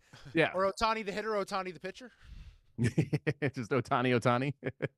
I just think it's fascinating because they're both like literally the same age. They're playing Edmonton. Apparently, I asked the gentleman last night. They're friends. Go ahead. It probably would be Wayne Gretzky and Mark Messier when they won cup after cup after cup in Edmonton. I mean, Messier would have been considered one of, if not the best player on every other team, yet he was second line center for those Edmonton teams during that dynasty in the 70s. Yeah, I'm trying to think. I mean, Yzerman, Fedorov was mine growing up. But I don't know if they're not on McDavid, Draisaitl. Well, I don't know if either of them was ever better than all of them. Yeah, I don't know if either of them was ever the best player in the NHL. Like, that's the thing. And McDavid's the best player in the NHL, and Draisaitl's probably the third best. Some people may argue the second. Well, what about a Schilling Randy Johnson in the same rotation? Something like that? Maybe too specific? Yeah. I didn't love it either. I just said something. I got you, big guy. Hey, listen, you think I'm pushing back on you over these past couple of days? Not in your mood. Not in your mood. Mike Somich joining us here. VSiN, remember, you can check out the article Somich wrote. And, of course, he grinds over there with the article, so check him out over at VSiN.com. When's the last time you contributed an article to VSiN.com, big guy? I've never been asked to do one because I'm not my good bad. at words. Again, that wasn't trying to catch you. I just was asking. Thanks. You got it, brother. Hey, the baseball. You came with your Rockies angle. And by the way, I haven't contributed either, so I'm on your side. You came with the Rockies. You don't use capital letters when you type. You can't write for a website. That's also factual. You came with the Rockies angle last week. What have you been doing with baseball? I'm really been heavily betting team totals. That's just what I've been focusing on. Are you getting little rhythms with certain types of bets? Is there something you're going for right now? So I've been living in my first five world, right? We talked about it before on the show. I love betting first five because I mainly handicap starting pitchers, and I want to try and make sure I insulate myself from as many random variables as possible in a game that is full of random variables that is baseball. And so for me, a lot of first five bets still. I've started betting RBIs more, and I wrote the article that you mentioned with the Rockies and how they give up RBIs to the 2 through 5 hitters of opposing teams when they're at home. And it kind of got me into figuring out how I would price the RBI market. And so I started to play more and more RBIs. Interesting. I played one in the Dodgers game later tonight. I've got Freddie Freeman plus 135 to record an RBI. He's 6 for 16 against McGill, who's on the hill, has 3 in his career, hitting almost 400 against him. And he's hitting third tonight, which is important as well, with Ohtani and Betts hitting 1 and 2. They should hopefully set the table for him and give him RBI opportunities.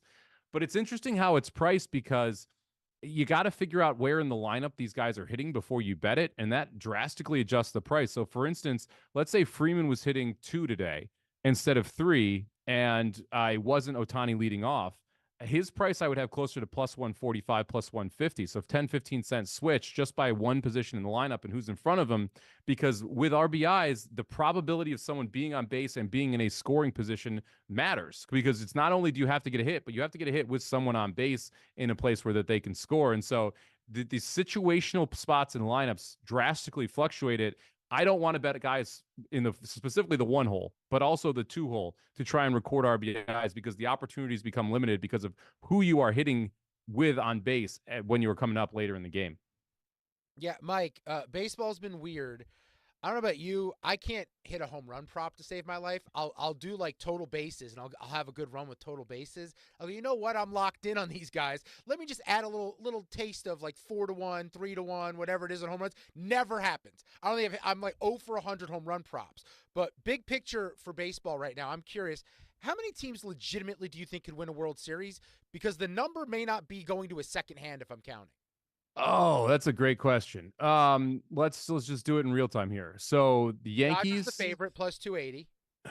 Yankees and Tigers would be the only AL teams. Maybe the Astros, and probably the Dodgers and Braves and Phillies. So 4, 5, maybe 6. Not the Mets. I don't think the Mets have the pitching to be able to do it. The disrespect I am receiving today, Michael. The Mets are getting their pitching back. Manaya's coming back. Montas will get healthy. Surprisingly, it's been the offense. The bullpen's been excellent. They're 8-1 right now. Phillies plus 850. I did take a flyer last week on the Braves. You mentioned them. I bet them to win the division at like 5-1. I think you can get a better number now. I bet them to win the pennant. I bet Acuna MVP. Are we crazy for believing the Braves might turn this around? Nope, I bet them 25-1 to win the World Series. They got as high as same page. They got as high as 11-1 in the division. I think it's just look. there's things that need to happen for this to work out for the Braves. Spencer Strider needs to pitch well. He needs to become back to an ace. His velocity is down a little bit from what we saw prior to the injuries. He's only thrown, I believe it's 5 games now in the last 2 years. So Pitching right now. Let me get an update. there's issues that you have around that bullpen. But when you look at this offense now, and I liken this to the Cubs when they went out and got Kyle Tucker. Look at the difference Kyle Tucker, an MVP caliber guy, made to that lineup. All of a sudden, Suzuki's leading the majors in RBIs. You've got hitters up and down the thing. Everyone is in a better position. If you look at this Braves offense now with Acuna back in, and with the fact that they've got this kid at catcher who is hitting the cover off the baseball and giving them one of the best batteries in the NL now as well, they're going 7-8 deep from an offensive perspective with elite hitters. And so then the question is, can you get to the playoffs? Because if they get there and all of a sudden it's Sale and it's Strider and you've got this top line pitching with an awesome offense, they're as dangerous as anyone not named the Los Angeles Dodgers. I agree. You bet in the WNBA at all? No, I don't. I've been told by multiple people I should start betting the WNBA. I may actually dive into it this summer once we're through the NBA playoffs, through the NHL playoffs. Golf and the WNBA are the two things I keep being told I need to start betting. Yeah, the golf thing intrigues me because you can go for a bunch of long shots and then you can lose for a long time, and when you hit one winner over the course of like 12 weeks, you can parade around on Twitter with it. So that's something I'm intrigued by getting the adulation from people. But I don't know. I know you guys like to play golf. I actually enjoy playing golf. I cannot sit around and watch golf. I'm sorry. I don't have that much to do, but that is just too much time in front of the TV watching people swing a club at a little ball. Part of that is why I like it, though. I don't need to watch it to be able to. It's because to me, golf betting is purely analytical, right? It's does the course set up well for the specific person that you're backing? Is it a situation where they're putting well, where they're on a streak? You don't need to watch any of the actual round. You just need to crunch the numbers that are applicable between golfer and course, and then the price. And if you're finding properly priced golfers, then you can go for it. My issue is I need to either find a model that I trust or build my own model, which means I need years of data on these courses, years of data on these golfers, and I just don't have the time to do that. Why watch golf? Oh, sorry. I was my model is just recent results. That's my model, Mike. Did they do good last time there? So you're betting Scotty Scheffler. Yeah. I bet Scotty last weekend. That was fun. And why watch golf when there's another season of Survivor coming out? You know what I'm saying, Samich? I do. Season 49 coming out soon. Then season 50, I actually disappointed in the cast. I was hoping we get a few more of the OGs in that season 50 cast. But they're all mad because they were on Traders, so they didn't cast them. It's funny how this stuff's coming out now. That's a shout out because Samich is still ride or die for the TV show Survivor. And the only reason I knew Survivor was still on TV is because of his ride or die-ness for Survivor. No shame, baby. Are there betting markets for Survivor? Could we get in the mix there, Mike? Because I feel like you have an edge. Unfortunately, this isn't COVID. During COVID, there probably were, but no longer can we bet on things that were taped and then later televised. I did want to give a shout out to Samich before we say goodbye, because you guys got me into Acorns, which is an investment portfolio. And I did the 10X roundup and the automatic thing. Acorns is lit. Hey, I have blowing up. I have to admit something right now. I don't know anything about economics. When the market crashed, I pulled my money out of Acorns and took a loss. Oh my gosh! You don't do that. You don't do that.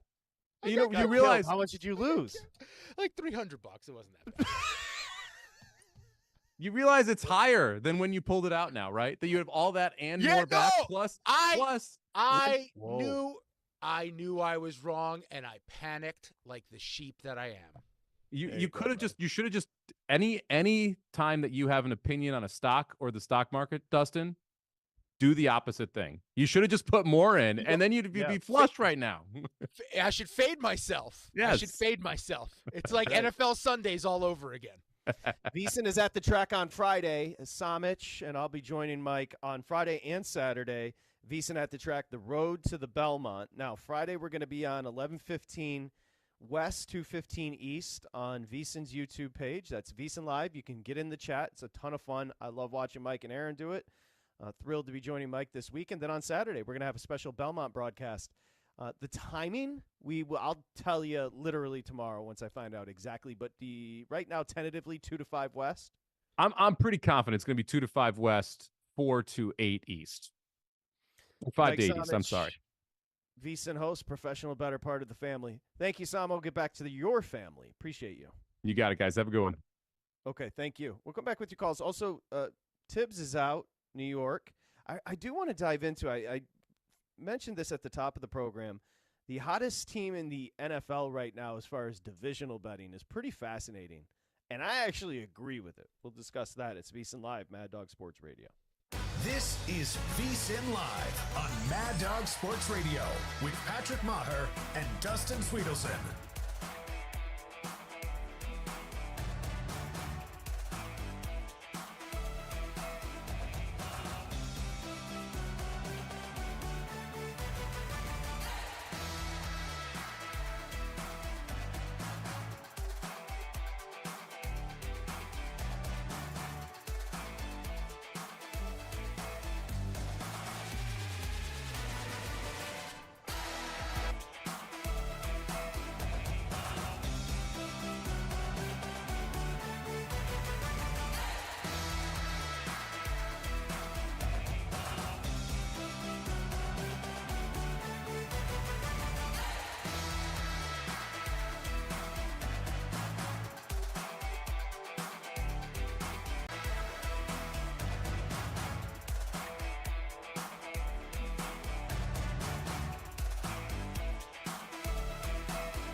Welcome back to VSiN Live on Mad Dog Sports Radio.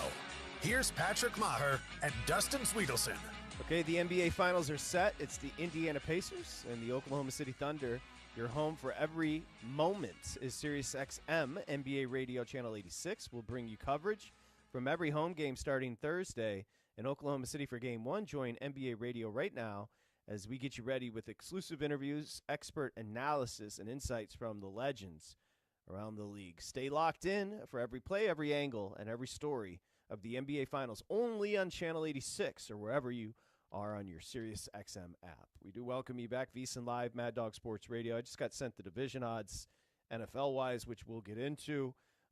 I know a lot of you have been holding for a while, so let me just get back to it, and we'll go. It's not Muffin, people. It's our buddy Biscuit, and he's in Houston. Hey, Biscuit. What's up, my brothers? What's happening? How y'all doing this evening? Good. I said not Muffin. It's Biscuit. Let's go, Biscuit. Yeah, man. Get it right. Get it straight, baby. We got you. Hey, man, with the Tibbs thing, man, and you, one of you guys said it earlier, man. Everything else doesn't matter. It's the results, man. So how do you explain this? So you mean to tell me this man went farther than you've ever been in 25 years with like 3 new starters and all kind of issues, and then you fire him? So what it seems to me is this is like the opposite of the Denver situation. You got the GM or president or whatever you want to call it. He pointing the finger at the coach pointing the finger at him. Homeboy's firing him because he's saying, hey, man, that move I made with Bridges when I gave up 4 first round, he should be getting crucified. But he's saying, no, the coach didn't use him right. He didn't use the roster right. So to me, and I talked to your producer, to me, this is like the last dance. Brunson, I think, is going to be the coach because you got to have continuity because they went further than they've ever been. So you're going to pull somebody off the bench. You're going to fire the coach because the issue is going to say, well, Tibbs is a little abrasive and he's not getting the best out of some of the players. So let's get one of the assistant coaches who gets along with the players and let him try to run it back because we're not going to make no moves because we ain't got no picks. We ain't got no capital. So we're going to run it back, but we're just going to run it back with a different voice. I'd be shocked, Biscuit. Good to hear from you. I'd be shocked optically if Rick Brunson, Jalen's dad, was the coach. You know what? I don't think Jalen would agree to it. No, I think actually part of the reason – now I think Rick Brunson will stay on the staff, but I do think part of the reason Thibodeau was let go was because he's best friends with the best player's father. Like, their relationship goes back a long way, Tibbs and Brunson. So if you're going to fire Thibodeau to replace him with Brunson, I know I brought his name up earlier, but you wouldn't fire Thibodeau and swap him out for Rick Brunson because it's essentially the same person. They're best friends. They think alike. They've been on the same page going back like 30 years now. Jalen Brunson has known Tom Thibodeau since he was like a little kid. So if you're gonna let Thibodeau go, you're bringing in a fresh voice with a new perspective on this roster. Have you ever heard of 14-year NFL vet Jake McQuaid? No. All right. So Jake McQuaid is the Detroit Lions long snapper, and it's a good gig if you can get it. 14 years NFL collecting checks as a long snapper. However, my man was at an Ohio church over the weekend, and he found himself in a situation. NFL long snapper Jake McQuaid was escorted out of an Ohio church by police during a contentious scene over the weekend as parishioners sought answers about rumors and accusations that one of the priests had viewed pornography on a church computer. So McQuaid, he's in the middle of a fray. I mentioned he demanded answers from Archdiocese of Cincinnati Chancellor Jason Williams, who was addressing allegations against priest Martin Bachman. A member of the church, Todd Zurich, said they saw images from a laptop that contained thumbnails to pornography sites and links to multiple virtual reality role-playing sites involving pornography, sexual assault, group sex, rape, and occult themes. I'm looking at the video. But wait, they had to pull Our him Lady away of from... Visitation is the church, and the long snapper got up in front of the, I guess it was during the sermon, and confronted the priest. You're into porn, bro. You've been viewing porn on your church computer. It's a tough But he had to be the guy for the Lions had to be pulled out and escorted out of the church during this. It was at that time that McQuaid, who's 37, a Cincinnati native, stepped in and demanded answers about the pornography allegations. Church is a weird place. What did is it priest, reverend? I don't know which one's which. What did they say? Like what was the reasoning? Yeah, they don't give that answer, but people were bitter. Do you have those logins handy? Because if they're still paid for, I could use them. I'm sorry, sir. This is the time and place. I will stand up. Did the priest use our parish computer to look at pornography? True or false? I am not trespassing. That was McQuaid demanding answers at the altar. Hey, it's a wild move to use a computer connected to the church Wi-Fi to look at porn, but my man had an itch that he had to scratch in that moment. That's the problem. Look, I'm not here to judge. I'm certainly not here to judge a priest because that sounds like it could come with some, issues. Ramifications. Has anybody at the parish heard of incognito windows? Yeah, what are we doing here? We're leaving public tabs open for everyone to view? I'm not here to judge, but you get old enough, you graduate from porn. No offense, Dustin. and it certainly feels like something you shouldn't. That's not the scratch you should be itching at church. Well, I think he swore an oath to not scratch that itch. I think is the problem here is what the Lions long snapper has an issue with.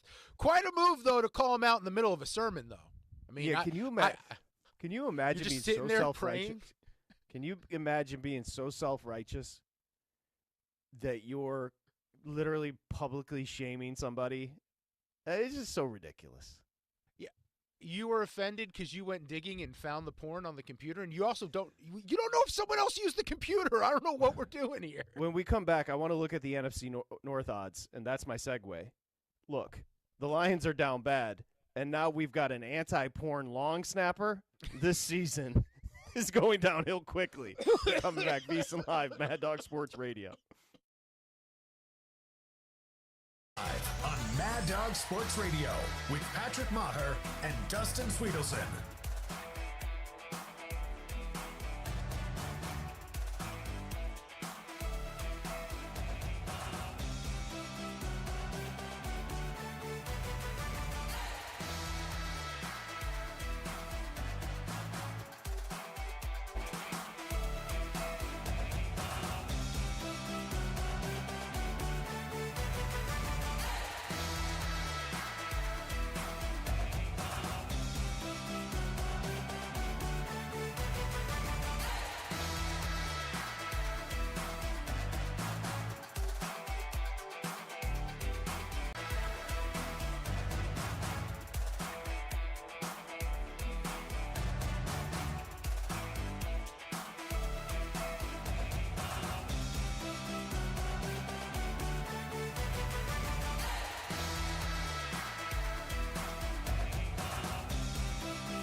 Now back to VSiN Live on Mad Dog Sports Radio with Patrick Meagher and Dustin Swedelson.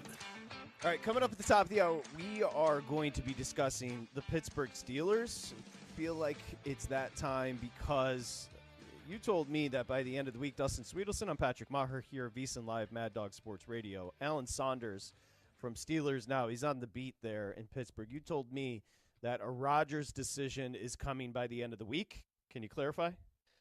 That is the report that was making the rounds earlier today from Mark Caboli, who covers Pittsburgh Steelers and has for a while, is that Rodgers will know by the end of the week, and it's very likely he signs with Pittsburgh.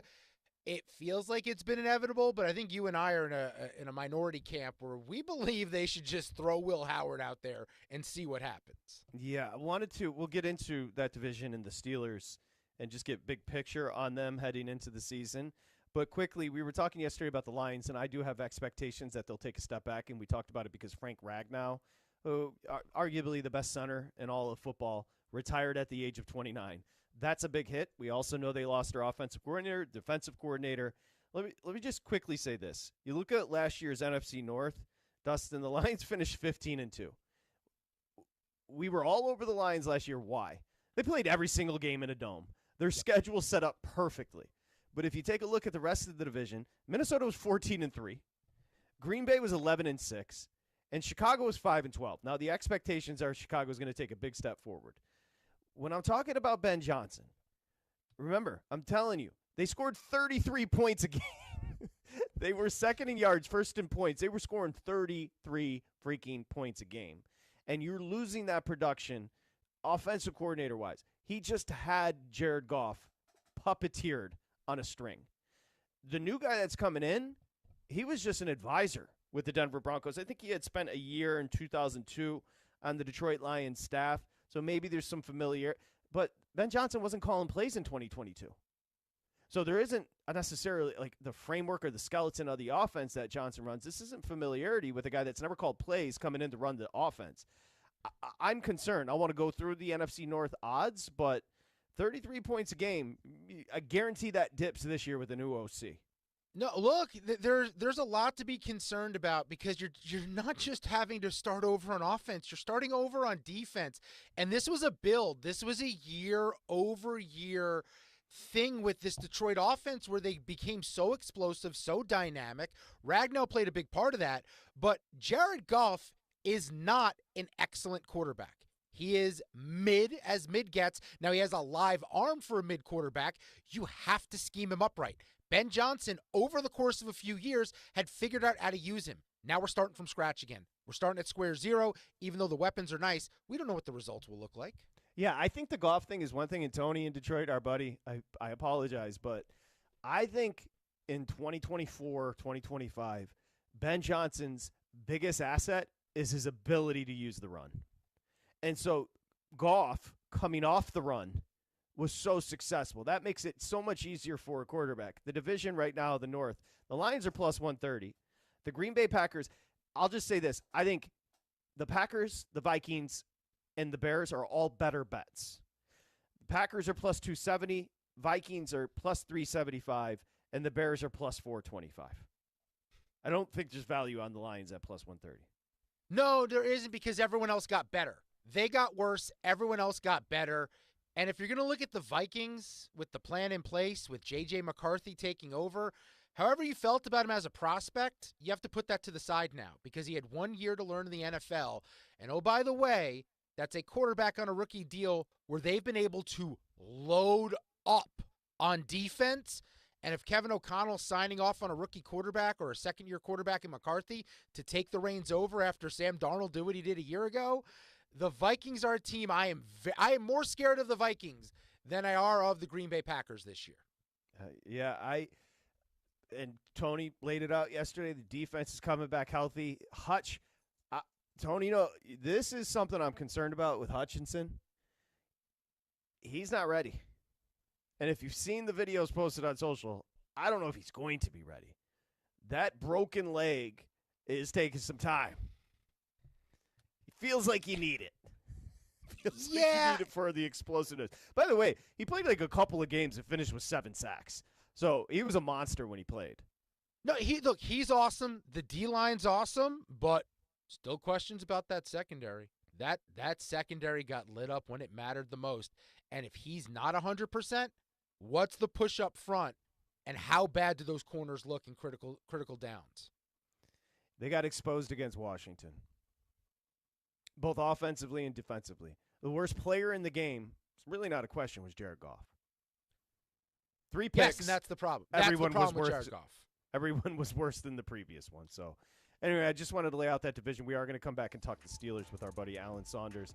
The long-awaited nightmare could potentially be over by the end of the week, as God bless Pittsburgh for being so patient with Aaron Rodgers. Will we have a decision? We're going to talk to Alan about the Steelers' forthcoming season next. It's VSiN Live. It's Mad Dog Sports Radio. Covering the spread all night long. This is VSiN Live on Mad Dog Sports Radio.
Covering the spread all night long.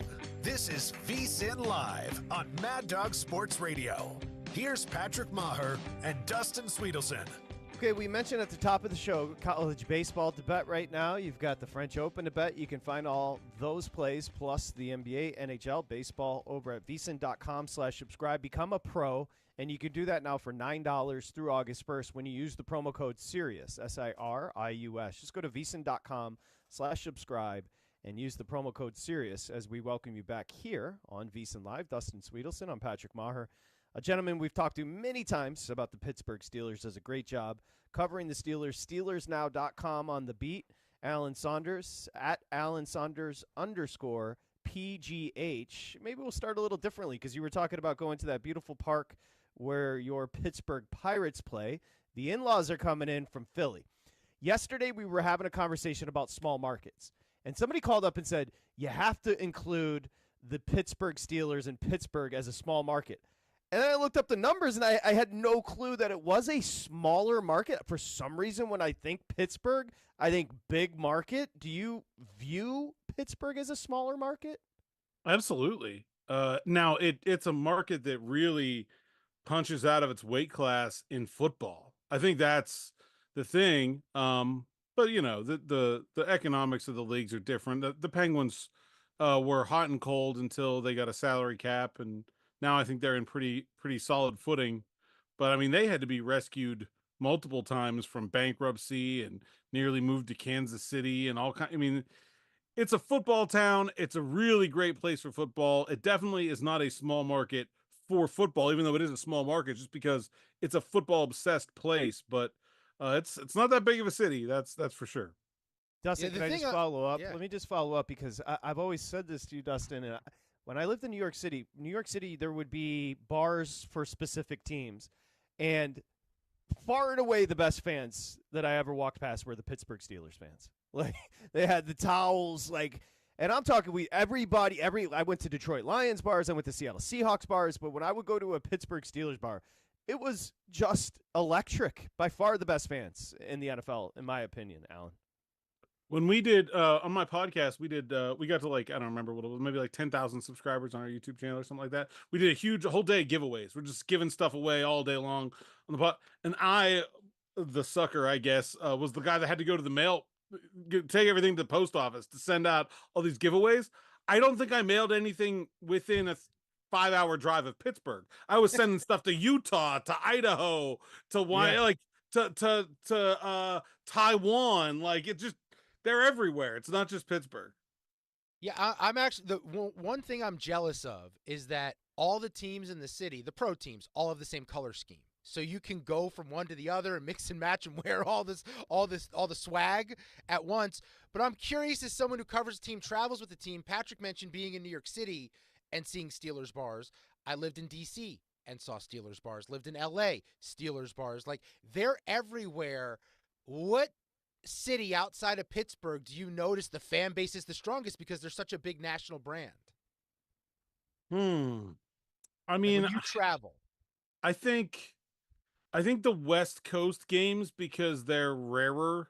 Obviously there's a lot of Steelers fans that go to Cleveland and Cincinnati and places like that. And in the South, there are a ton of Steelers fans because it's a lot of those teams didn't exist back in the 70s when the Steelers were good. There were no Carolina Panthers, there were no Jacksonville Jaguars, so people in those areas just became Steelers fans. But also there's a lot of transplants. So I think those two cities in particular I think of when we go really take it over. But man, some of those West Coast games are insane just because the Steelers will go play the Rams every 8 years. So everybody in California is going because they haven't been there in forever. And so the two games we played in Vegas have been pretty intense that way too. So it's everywhere though. They took over Atlanta in the opener last year. I was shocked. I mean, that's a team that was coming in with a new head coach, just paid Kirk Cousins all that money. There should have been all this excitement.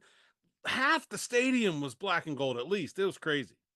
Yeah, it's a great fan base. I'm going to apologize to you in advance for having to talk about the quarterbacks. So again, I signed up for annoying. it. Fine. I know it's annoying. Before we get to Rodgers, obviously Mason Rudolph and Will Howard will ask you about what was the reason in particular they moved on from Russell Wilson. I don't think that Russell Wilson and Arthur Smith were seeing eye to eye on things by the end of the season. I think some of the things that we had heard about from Denver that really honestly we didn't see much of throughout the course of the season kind of reared their head as the team finished 0-5 down the stretch. And I think it was honestly one of those things where I'm not sure the front office was even really aware of how the sentiment had turned against the idea of keeping Russ amongst the coaching staff and in the locker room. And I think that's what really drove that decision. I think they wanted Justin Fields, but they had a price in mind. They didn't, they wanted Justin Fields because they thought he was going to be cheap. The Jets went out and spent some real money on him. They weren't interested in that. And then I think they, instead of just kind of immediately turning to Russ, they decided they're going to look around and see what else was really out there and settled on deciding to pursue Aaron Rodgers. Well, and I then the heard. draft came around, Alan. The draft came around, and there was a lot of talk of Shedeur Sanders being a pick for Pittsburgh. There was talk of Jackson Dart. They passed on those guys. What was your level of surprise when they do end up taking one Will Howard out of Ohio State later in the draft? And as of right now, I guess he's in a quarterback battle with Mason Rudolph at this moment. Yeah, I knew they really liked Will Howard. I was at Ohio State's pro day. Mike Tomlin was there. It was a big deal. They took him out to dinner the night before, like the whole 9 yards. I honestly was concerned that he would go earlier than they were going to be willing to take a quarterback. Honestly, in my Steelers mock draft, the full 7 rounds, I wrote in the 4th round, I was like, I want to put Will Howard here, but I don't think he's going to be on the board. And then he ends up not only being there, but available all the way in the 6th round. I think they were ecstatic to get him where they got him. And I don't think he's going to play this year unless, we've seen crazy things happen, of course, but I don't think that's the plan for him to play this year. But I think he's someone they like. They need some continuity. Even if he just turns out to be an above average backup, they have an entire new quarterback room for the 2nd consecutive offseason. They just need somebody to stick around and try, someone they can try to build up year over year. And I think that's what they have in Howard. Alan, they finished 10-7 last year. We'll start the Aaron Rodgers conversation with this. We talked about the great fan base. Does the fan base want Aaron Rodgers? I think the fan base is very conflicted about Aaron Rodgers.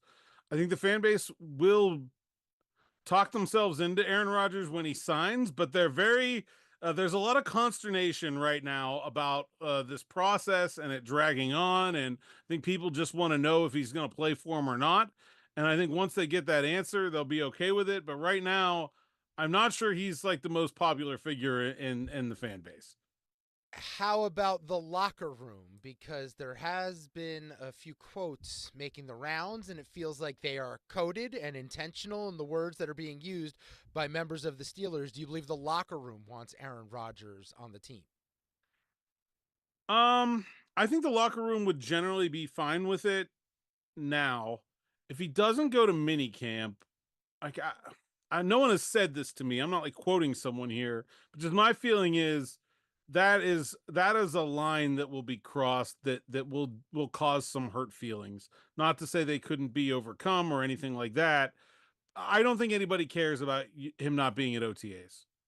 Like lots of guys aren't at OTAs for lots of reasons. TJ Watt's not at OTAs. Nobody's mad at TJ Watt. So I think I don't think OTAs matter to these guys that much. I think every vet wishes they could not do mini camp, but they have to. And so when somebody is kind of not doing it and they have to do it, then I think you open the door for some hurt feelings. Alan Saunders joining us talking about the Pittsburgh Steelers and right now focusing on Rodgers. We know Terry Bradshaw, not a fan of Aaron Rodgers. We heard that. And also don't anger Terry Bradshaw. He comes with both barrels. Like just don't just keep stay on his good side. He's at that point in life where he just doesn't care. And he's he's at that Charles Barkley point where it's just like, dude, I'll just say whatever I want. Rodgers, do you have an idea as to why this has dragged out as it has? Yeah, everything I've heard is that what he's saying is largely, accurate, that he's got some people, really close to him that are going through some things. He talked about people close to him going through cancer when he was on the Joe Rogan podcast. And, that's basically what we have been hearing. And that, I don't think he wants to be half in, he wants to get to a place where he feels like that situation has resolved itself to a point where he can fully commit to football and not have to worry about it. And then I think he's, I still expect him to sign with the Steelers and they do as well. I haven't heard anything to the contrary recently. So they're still very confident that he'll be coming. Have you heard anything from anyone inside the building of expectations of what kind of quarterback they believe Aaron Rodgers still capable of being in the NFL right now, where 2 years removed from the Achilles, did look a little bit older, obviously, a year ago with the Jets, tough situation. Do they believe signing Rodgers makes them a legitimate contender? I don't think it makes them a favorite, but I think it gives them their best chance. Also, remember, this team hasn't won a playoff game since 2016. So even if they're just not a Super Bowl contender, but he's someone that gets them over that playoff hump. They've lost in the opening round 4 times in a row. I think that would be, in their eyes, something worth doing. Yeah, you mentioned the play. That's where the Tomlin conversation gets amazing, because he's a bettor's dream where he just never finishes. Even last year with the brutal schedule, expectations finish under 500, he goes 10-7. It really is amazing, but he hasn't had the postseason success. I'll ask the same question about the fan base. Where are they right now in 2025 on Tomlin? I think people understand that Mike Tomlin, the coach, has done a pretty good job of dragging some not particularly talented football teams to winning records. I think everyone can acknowledge that. I think there are some questions about how much how much responsibility he should bear for those teams not having very much talent. And obviously, he was a big part of the decision to draft Kenny Pickett, which has not gone well. Now they have since replaced general manager Kevin Colbert, swapped him for Omar Khan. I assume they're going to take another shot at quarterback in 26, almost no matter what happens this year. So they're going to get another chance at it. I don't think he's going anywhere anytime soon, but I do think there's some questions about Mike Tomlin's influence on the personnel and why they have had to drag a substandard roster to winning records so many years in a row. Yeah, and Alan, part of the problem, what you just mentioned, is Tomlin maximizes the talent. Therefore, you never tank. You never get that top 3 pick to find that quarterback of the future, that blue chip prospect. Is there any part of the fan base, of people just in the area, fans, people in the organization, that believe take the year off and properly do this thing and rebuild and be a bad football team so you can ensure in a good quarterback class you lock in who you want at the top of the draft this year? There are definitely people in the fan base with that sentiment. There are not people inside the organization with that sentiment. It's something that just sort of goes all the way against the core of what the Pittsburgh Steelers believe they stand for. Honestly, I don't really know that. I think it's a good thought, but I don't really see any of that in recent NFL history where when was the last time somebody intentionally took apart a playoff team to try to make it better? I don't see. Sure, bad teams have gotten worse on purpose, like the Dolphins and Brian Flores' season. They weren't going anywhere. They weren't good, and they obviously was allegedly ordered to tank. But I can't recall a team that was routinely playoff bound and with a winning record deciding they were going to try to take it all the way apart to put it all the way back together again. Honestly, it's hard to do. Yeah, the Steelers don't have a great team, but they have too many good players to be truly bad. No matter what they tried to do, it's hard to see them drafting in the top 5 anyway. And so I think they're going to, I think what they've tried to do is they've tried to find another way, and that they've got a war chest of draft picks going into next year because they let go of Russell Wilson, Justin Fields, Dan Moore. They've got 3 really good comp picks coming to them. They got a 3rd from the George Pickens trade, and they're going to just go into the 2026 draft and try to move up. I think that's the solution that the front office has found to this stuck in the middle problem. Yeah, it's weird because they've had such a good defense, such a competitive defense that it would be hard to tank. They're just in every game because of that defense. Can you help us understand, outside of Will Howard, how did they do in the draft?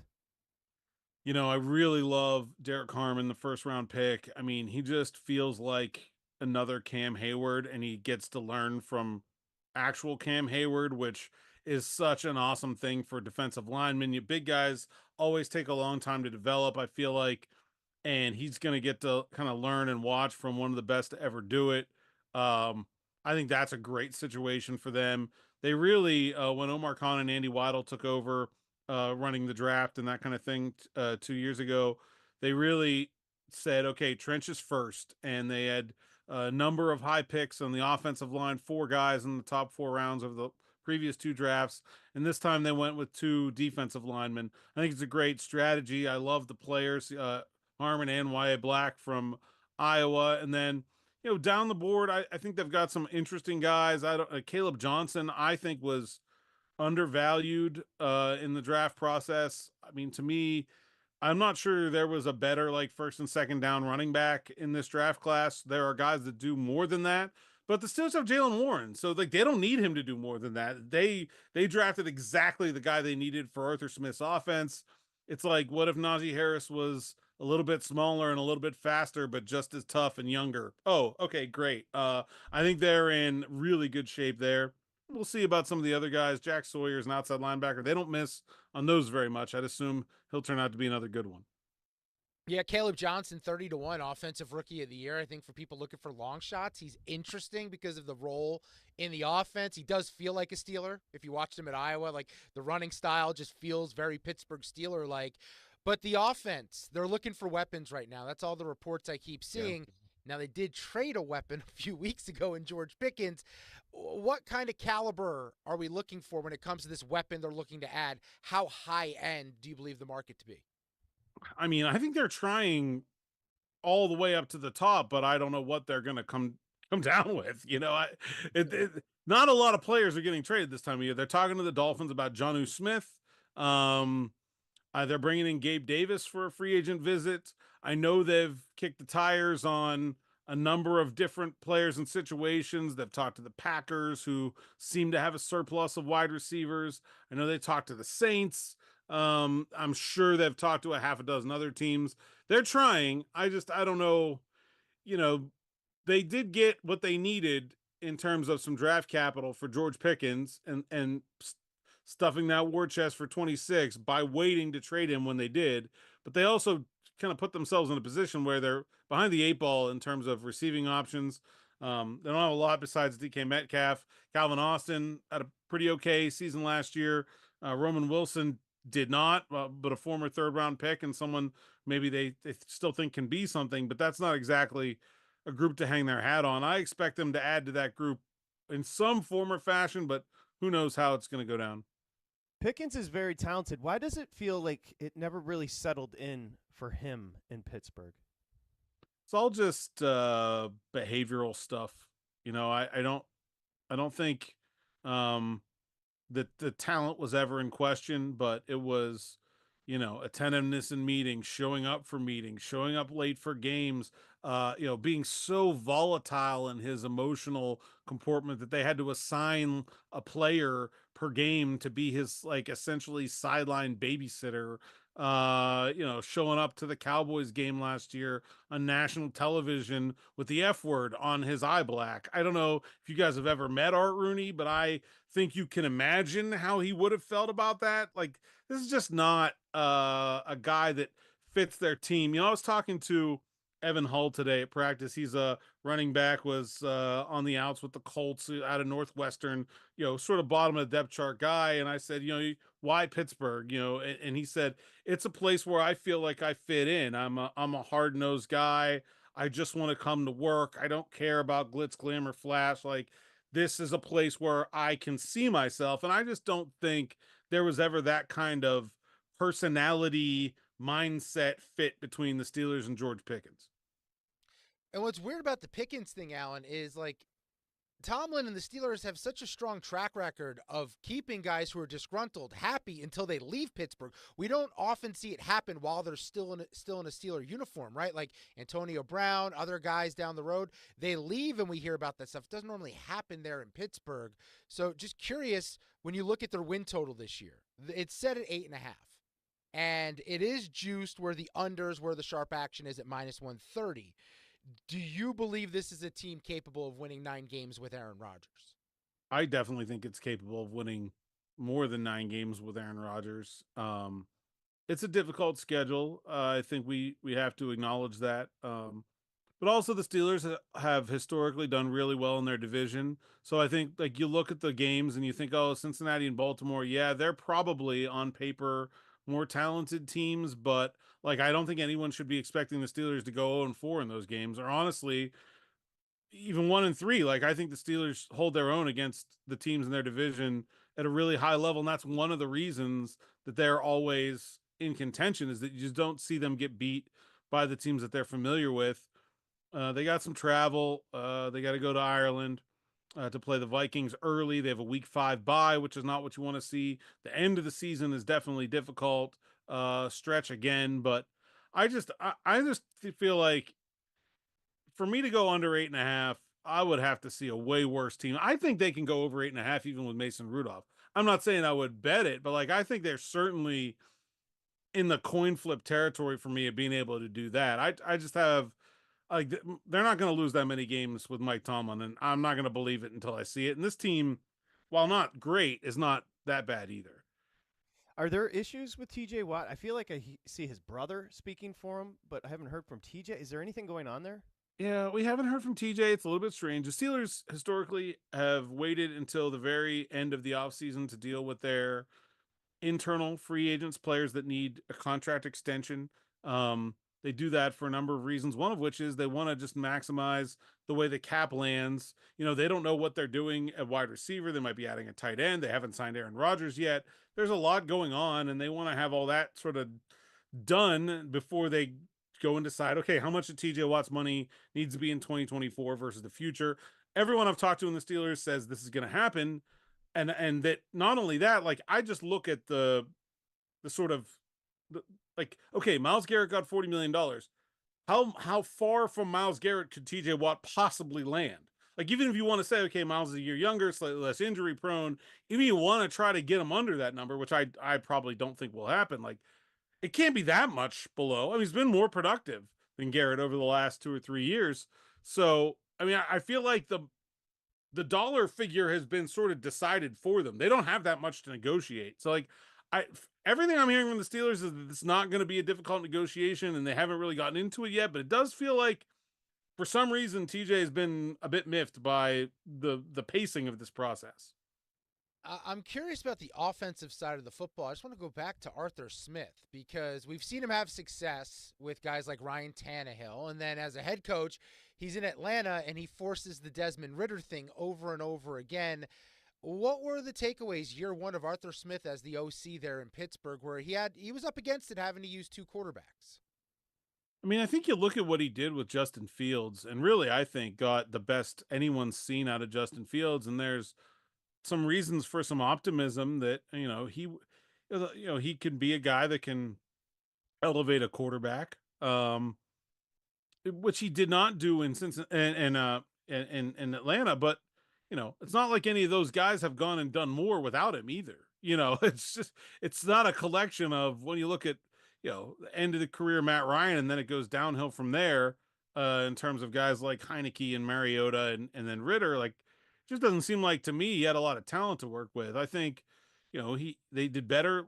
I think it was the biggest improvement of any offensive coordinator hired last season in terms of where the team finished in total points from 2023 to 2024. I think that's a pretty good indication that I'm not saying Arthur Smith is a wizard, but that he did a pretty solid job. And, I don't really think there will be significant pressure on him to perform until the team on paper looks like it's capable of a little bit more. I actually think he's going to get another head coaching job. I think he got a little. Well, I mean, he could have had the Carolina job. He turned it down, and then he did. Oh, yeah. really? I mean, I don't know if it was offered, but when they reached out to him, he said, "No, thanks, I'm not interested." And then they end up hiring Bill Belichick. That's his alma mater. I mean, that's kind of.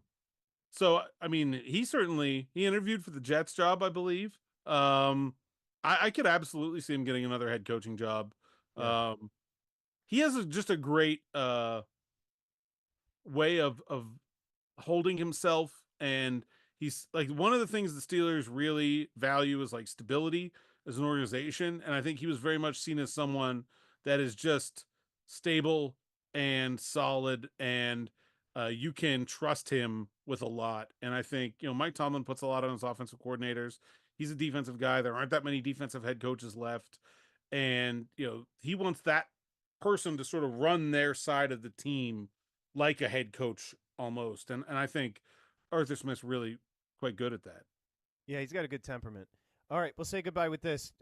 It's Tuesday. Do you expect Rodgers to be signed by the end of the week here?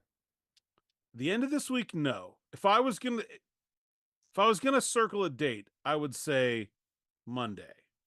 Feels like a day. Minicamp starts I next get it. Tuesday. Monday the 9th feels like a day that I'll be checking Twitter nonstop. Yeah, and Nice then weekend Rodgers in gets a Malibu. full. Yeah, Rodgers gets a full week of coverage because if he does it on Friday, it's a news dump, and it's the weekend and it dies. Monday does make more sense. The It's U.S. gonna make your Open job- is in Pittsburgh at the end of that week. He's a golf guy, so maybe he just, wants to take in some rounds at Oakmont, and he'll be here anyway, so it works out. It's your job's going to be interesting when he signs because he's something. Interesting He is makes what a we joke- get into the game for. Give me interesting. That's what I want. The last thing I want is somebody who's just going to give me all the can. Whoa, that's what we had. Russell Wilson. Russell Wilson interviews are like if you ask Gronk to talk like a quarterback. It's Well- I want Aaron Rodgers. I don't know if the fan base is going to love it, but I'll be very happy with it. I would say maybe not overly interesting. His opining on Rogan, very very odd. Dude, That was 3 hours of my life. That's what I'm going to say about that. That was 3 hours. That's unfortunate. He does like himself some Aaron Rodgers. Anyway, Alan Saunders, SteelersNow.com, beat writer at @ASaunders_PGH on Twitter. It's great, always great to catch up with you, Alan. Thank you so much. Absolutely. Thanks for having me, guys. Okay, enjoy the baseball as well. As we say goodbye, just quickly take a look at the division.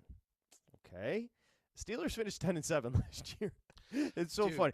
He is such a maligned guy, Tomlin, in Pittsburgh, because he just mentioned haven't won a postseason game since 16, but he just doesn't lose in the regular season.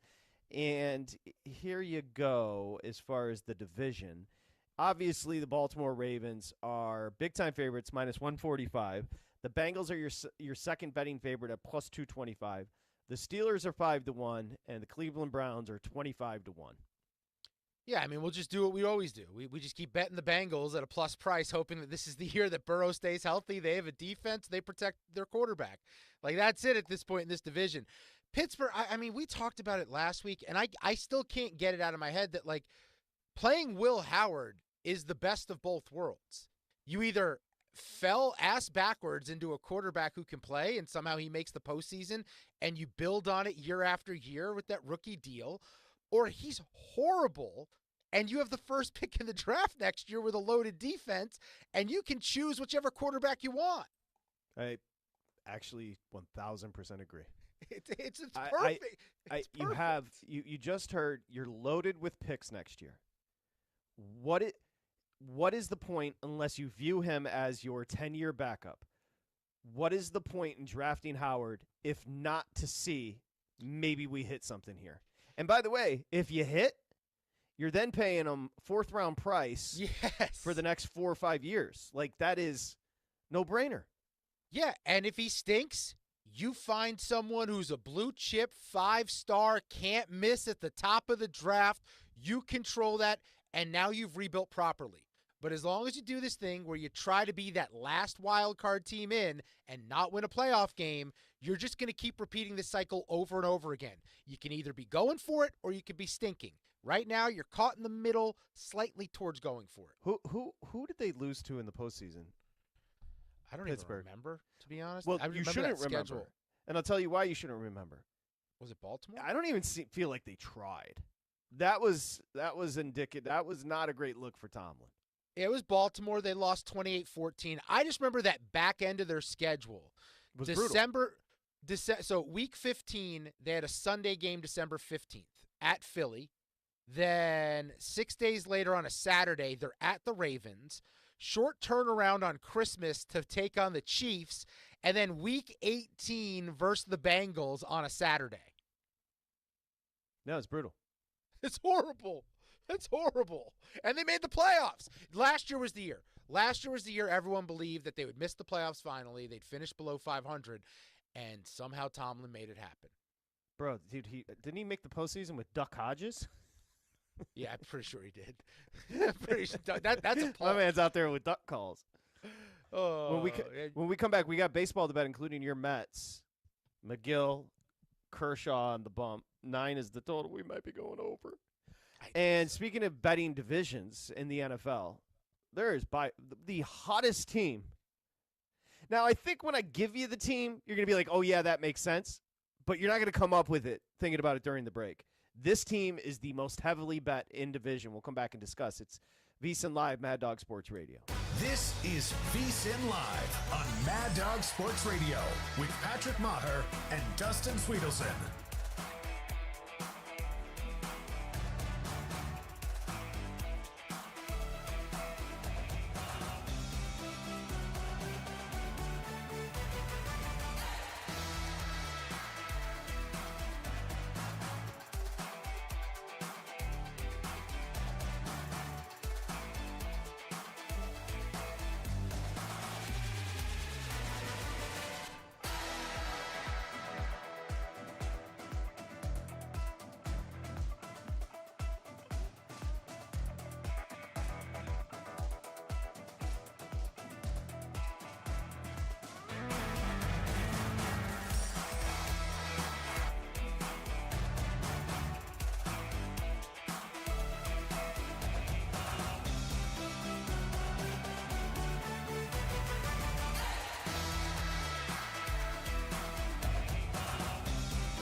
Welcome back to VSiN Live on Mad Dog Sports Radio. Here's Patrick Meagher and Dustin Swedelson. Do have 2 games yet to start. San Diego's at San Francisco. Looks like San Francisco is $150-ish. 7.5 on the total. Generally low totals up in San Francisco because it get a little chilly. Yeah, and their offense isn't great. If I would do anything, I would go with that first 5 under. But God, what are you looking at? A 3.5. If you're lucky, you'll get a 4 here.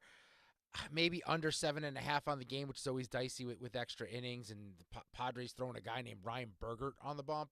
I would only look to the under because I don't trust the Giants' offense to score very much. Hey, man. I hear you. The Mets are at the Dodgers. It's McGill and Kershaw. Kershaw has not been good. Let's be fair. But he's he's all the way up to a $145-ish at South Point, I'm looking, and 9 on the total. That feels a little long. That feels Metsies. Yeah, plus 124 on the Mets. I think I like that better than going over the total of 9 right now.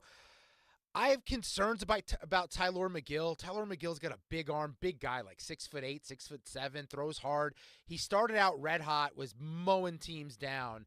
And then of late in May was not as good. Here in the month of June, 1 start against the White Sox. And it's Chicago. It's a bad lineup, allowed a couple runs, but did get the strikeouts. I always consider his strikeout props, but I do have concerns on the road in Dodger Stadium and that LA lineup, why I might avoid anything McGill over related. I'd look to the unders maybe. But I think if you're going to look at the pitching matchup, Clayton Kershaw versus McGill, I would actually give McGill a slight edge there and go plus 124. Yeah. I agree. I think you have to. I think you have to take the plus price. Kershaw is just not – Kershaw is one of the all-time greats. That's just not where he's at. He's just being asked to give him some innings this year. Yeah, and the Mets player making his season debut. He actually made his major league debut a couple years ago, tore his ACL, but he was a hype prospect, Ronnie Mauricio. He is killing AAA. I put him out on @Dustin Swedelson a couple weeks ago, 201 National League Rookie of the Year. He was called up today, down to 50-1. I like him as a flyer because NL Rookie of the Year is wide open. The catcher Baldwin out of the Braves probably leading the way right now, but he missed the first month and a half of the season before he got called up. Mauricio has a chance to stay hot in the majors. That number could shorten up. He's a player to watch. Yeah, I hear you.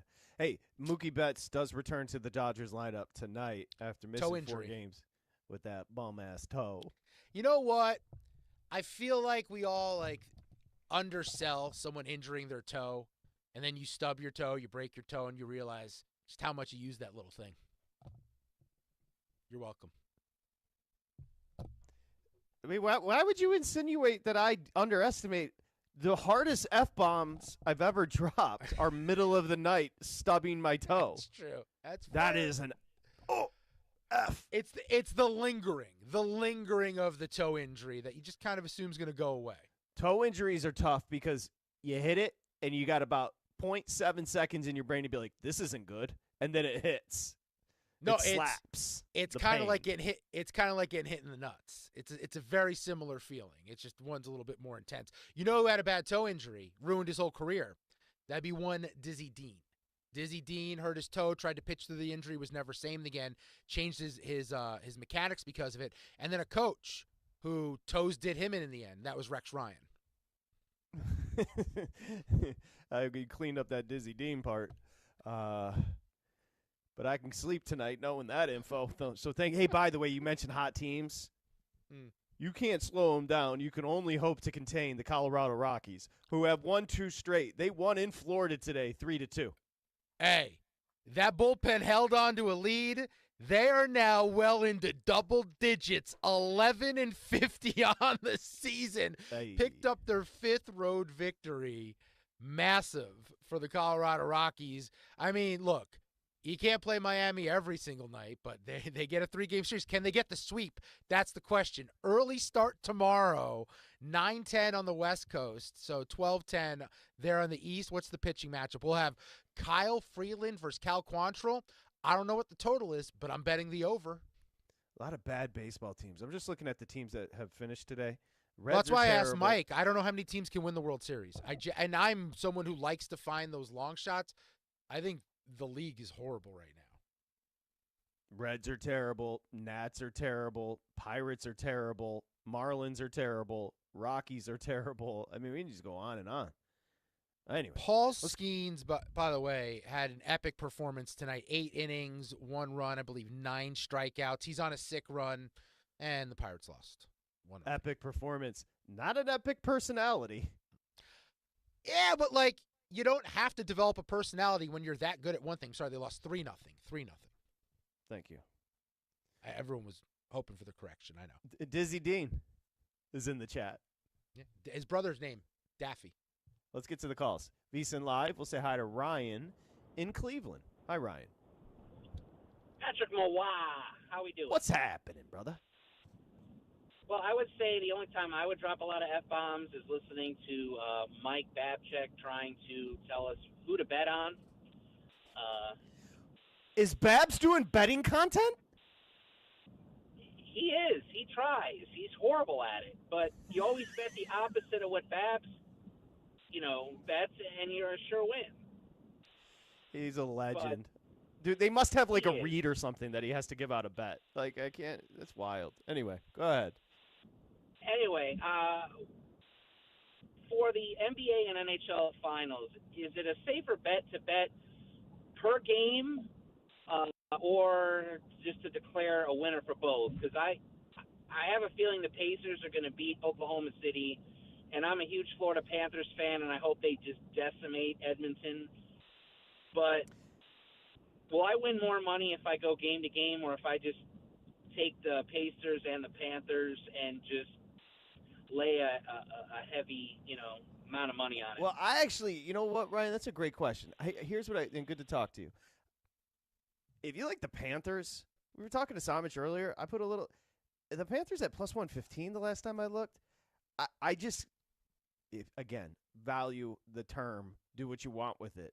But I have these teams completely even.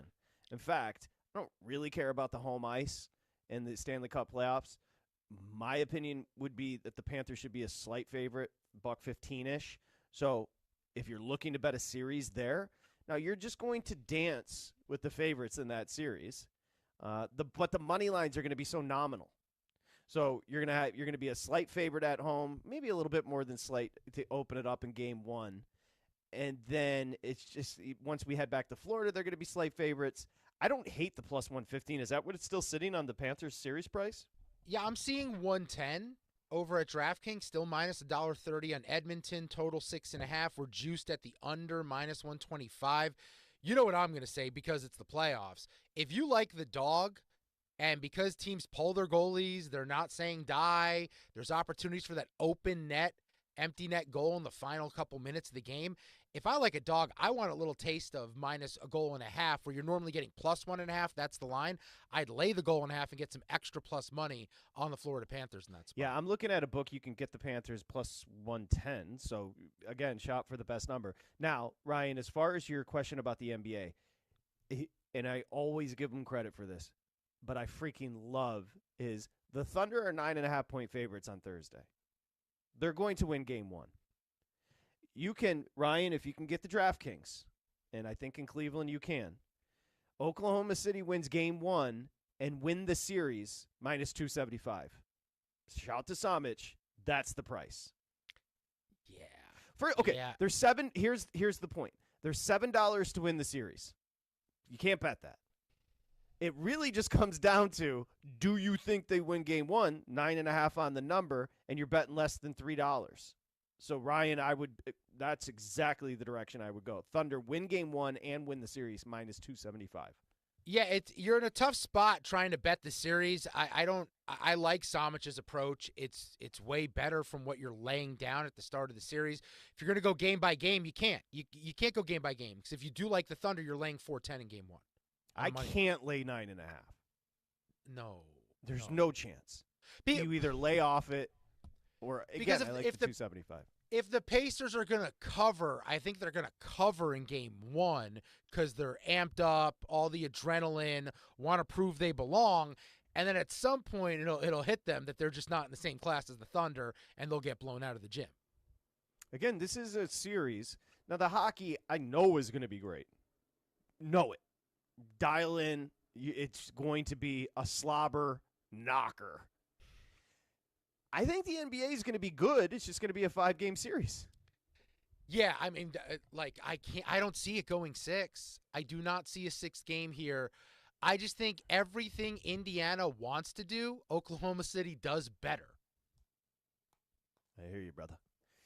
I can't stop saying it. There's no way. No. I can't. It's now a tick, and every time you say something, I can't. I can't stop. I can't tell if it's a Hulk Hogan thing. I can't tell what it is. It's not. I must have heard somebody say it, and now I can't stop.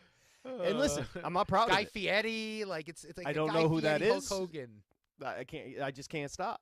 And there's something about when you finish a thought, that's just what comes to my head. I don't even know where to go with that one. I hear you, brother. Like you're right. It works for everything. I'll give you. You're right. It does. That's what I would say. We'll come back with your calls and we'll close tabs. VSiN Live, Mad Dog Sports Radio. This is VSiN Live on Mad Dog Sports Radio with Patrick Meagher and Dustin Swedelson.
up today's show. You see what I did there? Yeah. By finishing all of the conversations we touched on today. This is Closing Tabs. What did we touch on a Tuesday here, VSiN Live, Mad Dog Sports Radio? I guess we're going to find out. Close tabs. We'll mix in your calls as well before we get the hell out of here. Dustin Swedelson. You don't mean to keep doing this, but you are being so disrespectful to Edmonton. I just need to bring this up. I've had it ready since yesterday. You're like, what? We had a guest on from Edmonton Sports Radio yesterday. You're like, what do they even talk about outside the Oilers? The disrespect for the 14-time Grey Cup winning Edmonton Eskimos, just absolutely forgetting their existence in the CFL. That's on me. That's on me. You think I'm perfect? I botched it. Now, outside of the Eskimos and Oilers, dealer's choice. I don't know what you open with on, a Tuesday in September.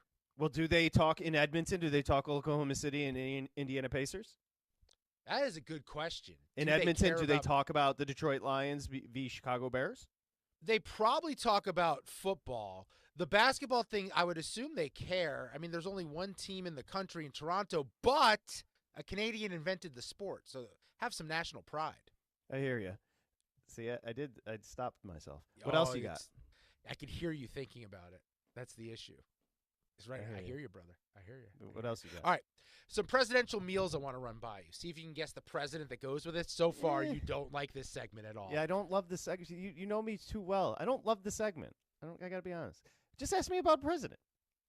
What? You got any questions? Let me see. I have something for Smash or Pass with presidents. Presidents, it's loading. Nothing with presidents there. Let me just ask. I'll tell you about Warren G. Harding. He's like you. Okay, I was he? Tell me about him because I just Warren closed G. my Harding. tab on closing Warren tab. G. Harding was just a newspaper man from Ohio, and it was time for a change in the country. It was 1920, and he had an affable personality, but he loved the ladies, and he was married. He had an affair, and he had a love child, but more importantly, they discovered this was before sexting. They discovered the love message, the love notes that Warren G. Harding sent to his jump off, and it was a president writing like a 14-year-old boy, like referring to his member as Johnny. Johnny's so excited to see you. Like he was writing some salacious, just raunchy ass. I'm supposed to be running the country. And by the way, they had the oil pot T-dome scandal or whatever with the oil. Like there were a lot of scandal. Let's just put it this way: he was a very relaxed delegator, Warren G. Harding, and he liked to booze it up and play poker in the White House. Also, a horrible liar. No one can really trace that back to you. Claim it's someone else's handwriting or something. By the way, his breakfast, it was the first one on my list here. Creamed beef over waffles. That sounds horrible. Grapefruit, scrambled eggs, bacon, hot cereal, and 3 to 4 cups of coffee. And I guess because he was able to have so many mistresses, is that why we call people a G for Warren That's G. how we Harding? do it, though. We talk about – I got you, brother. We talk about the president, and then you give us their meal. Yes. By the way, Warren G. Harding went out to San Francisco to go visit the country. He died in the hotel. Warren G. Harding, regulators mount up, am I right? Knows us mound. Hey, Mike. Here we go. What's poppin'? Watching this Angel game. Hey, what's cracking? Sorry, Kenley Jansen, on the mound. Who were you talking to? Oh, I'm talking to my son. Well, I'm always talking to somebody. What do you think? Hey, what's your Like we're on son your think of you? couch. What's your son think of you? Oh, he thinks I'm a nut, pretty much. Do you have a good relationship with both your son and your daughter? A what? You have a good relationship with both your kids? Yes, absolutely. You would be a good dad. I'm being honest. You're I'm a good man. Dad. That's one thing I do. Good dad, good caller. Okay, good dad. Let's not get crazy. Let's not get crazy. Consistent caller. Have you been to the Nixon Library in Yorba Linda or the Reagan Library in Simi Valley since you live out here? Two things at the top. Honestly, 2 things at the top of my list. Do either of those places, Mike, have a good Jewish deli with pastrami near them? Yeah, no, not too far. Well, Simi Valley's where Simi Valley, go up to Brent's over there, Westlake Village. See, Dustin led you down a wrong path here. Let's go ahead and see. Let's judge your call. What's your sports take tonight? Yeah, I'm sorry. Oh, what is my sports take tonight? Okay, think about tip. This whole tips thing's ridiculous, Justin. I got to tell you right Anyhow, what if Tibbs got fired last year? Would the Lakers have hired him over J.J. Redick? I say yes. I say they would hire Tibbs. What do you think? That's fascinating. No, because no, that's actually not terrible. The Redick, it was LeBron wanted Redick, and actually Redick comported himself well. You're happy with your Lakers head coach, except for it was a terrible playoff series. I don't know what the hell he was doing, playing everybody all the game day and played Jackson Hayes last game. I didn't like how he coached in the series, but what are you gonna do? He's a first-year guy. Come back, do it again. Maybe we'll get Giannis in here next. Who the hell knows what we're going to do, Patrick? I didn't go to a game last year. I'm going to go to a game next year. It's my 56th season of Lakers basketball. So, at any rate, there you have it. Yeah. Take care. Tough way to end a program. We got a rally. Got 30 seconds here. Yeah, I'm looking up how I can get a Ritalin prescription because that was a lot going on. We got to zone in next time. Nia Hardman, thank you. Dustin Swedelson, as always, thank you. Ryan Smith, VSiN Live, thank you. We'll see you tomorrow. Hopefully we'll be better. It's VSiN Live, Mad Dog Sports Radio. Covering the spread all night long. This is VSiN Live on Mad Dog Sports Radio. All right, y'all.